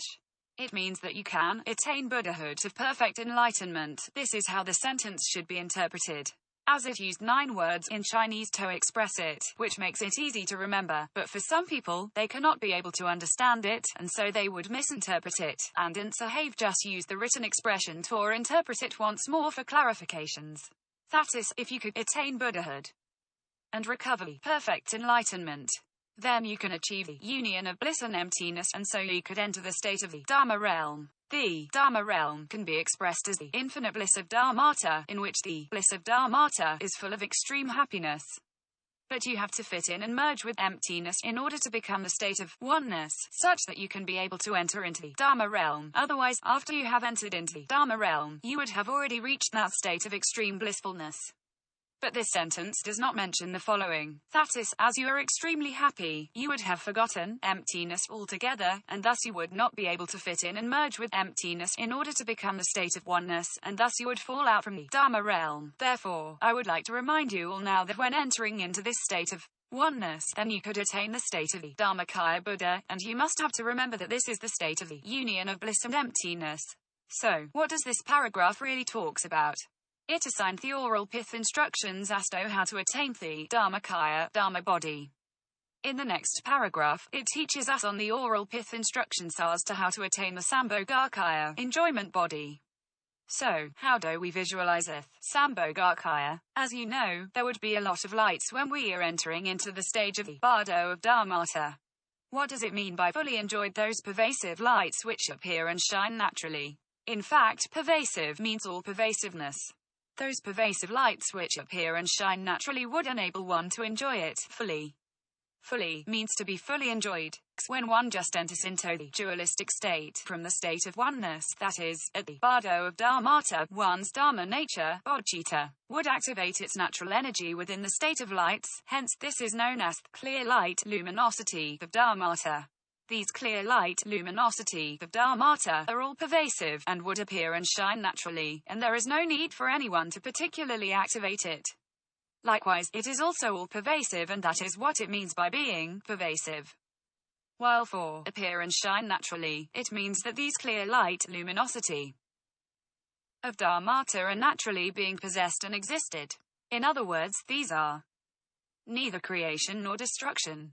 These normally appear in the meditative states, at the stage of the bardo of Dharmata. As for fully enjoyed, it could be further divided into enjoyments for oneself and enjoyments for others, and also there are the 5 perfections, or the 5 certainties. But as there is not enough time by now, so I will not explain these today. I can explain very briefly about the enjoyments for oneself and enjoyments for others when you enter into the dualistic or multiplistic states, but you could utilize all the energies because you are already in the dualistic or multiplistic states, but not in the state of oneness. However, in the state of oneness, there is no need to utilize anything, and all the energies would not be utilized. But if you enter into the dualistic or multiplistic states, but you could utilize all of them. Thus, at the time when you are utilizing them, you can utilize them for the state of enjoyments for oneself. In such cases, in utilizing these energies, all things will become successful, including the fact that you could create a pure land of Sambhogakaya, enjoyment body. As for the enjoyments for others, it means that not only can one utilize these energies for own ease and enjoyments, be getting whatever one might want, but now that one wants to help all sentient beings, one wants to create a pure land of Sambhogakaya, enjoyment body, so as to teach all the bodhisattvas of the 10th Bhumi or level and above. As only those bodhisattvas of the 10th Bhumi or level and above could see the Sambhogakaya Buddha, enjoyment body of Buddha, and so one could only teach those bodhisattvas of the 10th Bhumi or level and above. Hence, one could create a Buddha's pure land in order to teach those bodhisattvas of the 10th Bhumi or level and above, so that other sentient beings could also enjoy one's own merits. Therefore, this is known as the enjoyments for others, and thus ultimately, this kind of situation is also known as the enjoyments for both oneself and for others. Let's now explain. Even though all beings have it, yet only some get to see the scene. In fact, although all sentient beings do possess the pure light of the Dharma nature, but only some of them could get to see the scene. Only some particular sentient beings are able to see these states. Will show if lay oneself naturally, will leave if make effort to show. It means that to let it manifest naturally, to abide oneself in an uncontrived state, and do not imagine the light to be appearing. It has to be a kind of natural manifestation, and it would appear, this kind of clear light, luminosity, of Dharmata, would thus appear. On the contrary, it would not appear if you deliberately try to visualize it. When you are focusing on certain characteristics within the characteristics of the Dharma nature, let the nature take its course when doing your visualization, then the clear light, luminosity, of Dharmata will appear, and when this happens, please remember that it is the union of luminosity and emptiness. You need to incorporate light into emptiness in your visualization, and also merge them into oneness. Otherwise, you would fall out, and cannot enter into the state of perfect enlightenment, and you cannot attain Buddhahood. This is how one could attain the Sambhogakaya Buddha. This clear light, luminosity, of Dharmata, is what we call as the union of luminosity and emptiness. Now we are explaining the oral pith instructions on how to attain the Nirmanakaya Buddha. This is derived from the chapter of the appearance of the Buddha's pure lands, of the treasury of Dharmadhatu. Why do we need to explain this? Because it really fits in with the state of the bardo of becoming, and so I take this opportunity to explain it. As I have said before, all scenes, including those of the 6 realms, as well as those of the Buddha's pure lands, would all appear. Hence, the places of 6 realms and the Buddha's pure lands would appear too, meaning that you would see the 6 realms and the Buddha's pure lands all appearing at the same time. You must remember that although the 6 realms and the Buddha's pure lands appear in the stage of the bardo of becoming, it is indeed only the natural manifestation of the intrinsic nature of your own bodhicitta. It is similar to the manifestation of the clear light, luminosity, of Dharmata, which is actually the manifestation on the projections of your own intrinsic awareness and bodhicitta. Hence, you must integrate and merge them into oneness, in order to enable you to enter into the bodhicitta of the perfect enlightenment. However, if you still continue to separate them, and see more things, thinking that there is another separate entity, and thus you would not be able to integrate and merge them into oneness, therefore, you would be unable to recover your perfect enlightenment. The same situation happens here. If you see the 6 realms and the Buddha's pure lands, you instantly recognize this as the reflections of the bodhicitta of your own nature of mind, and you need to integrate and merge them into oneness. Hence, you see these appearances as if you're actually seeing your own intrinsic awareness. Then, what is the meaning of no other places other than the Dharma nature in the form of emptiness? It means that the essential nature of all the 6 realms and the Buddha's Pure Lands belongs to emptiness, actually manifesting from your own bodhicitta, and so you need to integrate it with emptiness. Hence, you have to recognize it as simply a projection, and it actually does not exist, but in reality it is emptiness. It is essentially not an actual existence but just a projection. Therefore, it would not exist in any other places, and so it is called no other places other than, and the Dharma nature itself is in the form of emptiness, that is, empty space. Hence the explanation of this sentence. For the natural clarity of one's bodhicitta and of one's mind is of one taste, it means that this natural clarity of one's mind as awareness is bodhicitta itself. Bodhicitta is the kind of intrinsic awareness, and so the natural clarity of awareness is the same as that of bodhicitta, and they are of one taste. The meaning of one taste is in the state of oneness. It is indeed oneness, and all should be merged as one, not creating 2 separate points. This means that all should be merged into oneness, and to be visualized in this way. Indeed, one needs to visualize in this way in order to enable one to attain Buddhahood. While for within awareness both samsara and nirvana emerge as oneness, it means that if you visualize in this way, you could abide by the intrinsic awareness of perfect enlightenment, so as to be able to merge samsara and nirvana into oneness. Then you would be able to attain the Nirmanakaya Buddha, and this is the oral pith instruction. You all must remember that it is the union of illusion and emptiness. Your emptiness manifests all these illusions at the same time, such as all the images that you have seen, including your own body. Hence, you have to merge them all into oneness by this union of illusion and emptiness. When comparing the Heart Sutra with the Treasury of Dharmadhatu, I have already explained the Heart Sutra by using another Chinese translated version of the Heart Sutra, in which it mentions that one should visualize the nature of the 5 aggregates as emptiness. As I have already explained these 5 aggregates in the previous session, and so I will not repeat them again. The 5 aggregates are namely form, sensation, perception, mental formation and consciousness. In fact, the whole Heart Sutra describes the state of the Dharma realm as the state of oneness. Yet, it does not mention the state of the bliss and emptiness of the Dharma body, Dharmakaya, the state of the luminosity and emptiness of the enjoyment body, Sambhogakaya, and the state of the illusion and emptiness of the emanation body, Nirmanakaya. The Heart Sutra does not mention all these states. Whereas in the Treasury of Dharmadhatu, you are advised to visualize the bodhicitta as an intrinsic awareness of the state of oneness, and you ought to visualize the bodhicitta to be all-pervasive. And you should visualize the bodhicitta to be as free-flowing naturally without any attachments. I have already said that earlier. It does not merely say that one should visualize the nature of the 5 aggregates as emptiness, but it also teaches you in greater details on how to visualize in even deeper levels, and in explaining the characteristics of emptiness much more clearly. This is the kind of visualization practice on the state of oneness. The Heart Sutra explains the state of the Dharma realm of the state of oneness, whereas the Treasury of Dharmadhatu teaches you the visualization practice method of the actual practice of the state of oneness.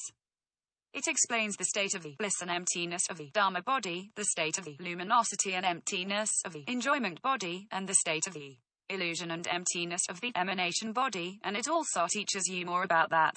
Within the Heart Sutra, it has taught us to practice and hold precepts. That is, what I said before, that bodhicitta should be cultivated with precepts, meditative concentration and wisdom. Indeed, there are 2 things we must know when it comes to precepts. One is called not to do precepts. It means you must stop doing it, that is, you should not do it. These have been taught in the Heart Sutra. There are 2 visualization practice methods in the Heart Sutra, like precepts. Some you can do and some you must not do. And you must know these 2 terms. Now I am going to teach you how to apply them. Actually, I have already begun to teach you in depth how to apply the Heart Sutra. Not to do precepts, those must not be done. So, what must not be done? It means you must not attach to the form of appearance of all the existence. Then, what is the attachment of the form of appearance of the existence? For this version of Heart Sutra, it states that one should visualize the nature of the 5 aggregates as emptiness. It is an oral pith instruction. You have to visualize the nature of form, sensation, perception, mental formation and consciousness, all be empty, considering them as the state of emptiness, and cannot considering them as physically existent. Then, what you must not do? It tells you that there is no substance in emptiness. There are no sensation, perception, mental formation and consciousness. There are no sense organs of eye, ear, nose, tongue, body and mental construct. There are no sensations of form, sound, odor, taste, tactile sensation and phenomena. There are no I element, up to and including no element of mind consciousness. There are no ignorance and no ending of ignorance. There are no old age and death and no ending of old age and death. There are also no suffering, accumulation, cessation and path. There are neither wisdom nor attainment. In fact, there is nothing at all, not having a single existence at all. This describes the state of the Dharma nature, and that is in the state of emptiness. All these should be absent. You must not regard him as existence, that is fart you must not do, must not regard him as existence. What are they? Not to adopt recepts. The Heart Sutra said that, not to do precept is not to attach to the form of all existence. Actually, there is nothing, it shouldn't have certain kind of state. Then, what are the to-do precepts? This is what you should insist, what you should do. You should visualize Heart Sutra, and what you should do for your visualization practice. You should visualize the nature of the five aggregates is empty, and also all dharmas are in the form of emptiness, that is neither creation nor destruction, neither impure nor pure, and neither addition nor reduction. These are the characteristics of emptiness, and you should visualize these characteristics. What it means is that you should take action on the to-do precepts. So, what are the visualization practice for the to-do precepts? Remember, you must visualize the five aggregates as being empty. You must visualize the characteristics of emptiness. And the characteristics of emptiness is neither creation nor destruction, neither impure nor pure, and neither addition nor reduction, which have been explained in the previous lecture and will not be repeated here. What does the Treasury of Dharma Dhatu say about the not to adopt recept? It is the same. It teaches us not to visualize any form of existence. And what is its to-do precept? What to visualize? All that have been explained earlier. How about the Dharma body, the enjoyment body and the emanation body? What should we do? The visualization practice should apply to all of them. And this is the comparison of the Heart Sutra and the Treasury of Dharma Dhatu in terms of the oral pith instructions, in order to enable you to comprehend the oral pith instructions of the visualization practice in a deeper level. Now we go back to explain the initiation program in entering into the Dharma realm. The first step and the second step are to visualize the heart of mercy and heart of pity, and to merge with all Buddhas to become oneness. But, in fact, what are these? Actually, two things to be done, that is the state of oneness, and not to attach to any single point, and to visualize the intrinsic nature, to be all-pervasive, and also is a kind of awareness. This helps you to accomplish the two characteristics. That is all-pervasive, neither came nor go, and the perfect enlightenment of Tathagata, neither eternalism nor nihilism. As a result, you would have accomplished all, neither creation nor destruction, neither one nor variance, neither come nor go, and neither eternalism nor nihilism. So, you should know and understand that the 3 steps of the visualization practice have indeed already included the visualization practice of the characteristics of emptiness, including the characteristics 8 negations. However, if you don't know this visualization method, then it would take you the time of 3 great Asamkhya kalpas to practice. Actually, just for you to practice from part 1 to part 4 would already take you the time of 3 great Asamkhya kalpas to practice. Let's look at it in detail again. For the Avatamsaka Sutra, chapter on the preaching of teachings at the cloud assembly of all the countless bodhisattva in the Sayama Celestial Palace, section 16, it states that our mind is like an excellent painter who could draw all the 5 aggregates. In fact, it is everything comes from the mind. That for all the worlds, nothing could not be created, a mind could develop and build all worldly things. Everything comes from the mind, that is all formed and projected by your mental consciousness. The same are the minds and the Buddhas, fully enlightened beings. In fact, Buddhas and your mind are oneness, so are the Buddhas and all sentient beings, that is, in fact, Buddhas and sentient beings are also oneness, so as your essential nature, all delineated by your nature of mind. Therefore, mind, Buddha and sentient beings, all 3 are of no difference. In fact, there is no difference among them, their essential natures are the same. Hence, if you want to attain Buddhahood, you must merge them to become oneness, using emptiness to integrate them to become oneness. It should be no difference among all three. All Buddhas know this. So all Buddhas know this, but you don't know. Therefore, now I am teaching you to the point you know this, and thus you could attain Buddhahood. If you don't know, then you could not attain Buddhahood. But if you know this, then you would be a Buddha. Everything follows your mind to turn, all things follow your mind to turn. If your mind turns into emptiness, you would be able to become a Buddha. However, if your mind turns to any form of appearance of existence, like the form of a lamp thing, so when you turn into the form of appearance of existence, then you would never be able to become a Buddha. If you're able to fully understand this, that is, if you could explain this thoroughly. This person sees the true Buddha, fully enlightened being, that means you would really get to see Buddha. Some people say what Buddha is like. Some people think how they could see the true Buddha. In fact, some have explained in a very confusing way, so they have misinterpreted the term of the true Buddha. Some say, seeing the true Buddha means seeing its original look. We prefer not to use the word look, as it gives people the impression of having a form of appearance. And this can mislead people easily. So, we do not use this word. Then, what do we use? Therefore, seeing the true Buddha actually means seeing the appearance of your own perfect enlightenment, your bodhicitta, or your Dharma nature. So, seeing the true Buddha means you could see the appearing of your own perfect enlightenment, the manifestation of your bodhicitta. This is equal to the time when you initiate the programming in entering into the Dharma realm. That is why the program could help you, helping your bodhicitta to manifest. Hence, this is how we explain seeing the true Buddha. Therefore, remember, mind, Buddha, and sentient beings, all three are of no difference. You must remember that if you do not know this kind of visualization practice, you would be required the time of 3 great Asamkhya kalpas to practice, in order for you to be able to practice successfully and attain accomplishment. So, you should remember that this statement is the essence of the Avatamsaka Sutra. Mind, Buddha, and sentient beings, all three are of no difference. Visualize to merge them to become oneness. Otherwise, you would forever stay in the dualistic or multiplistic states of the 3 realms. And you would always have the subjects and objects, that is, what you can do and what you have done. Indeed, visualizing emptiness is itself a kind of form of appearance.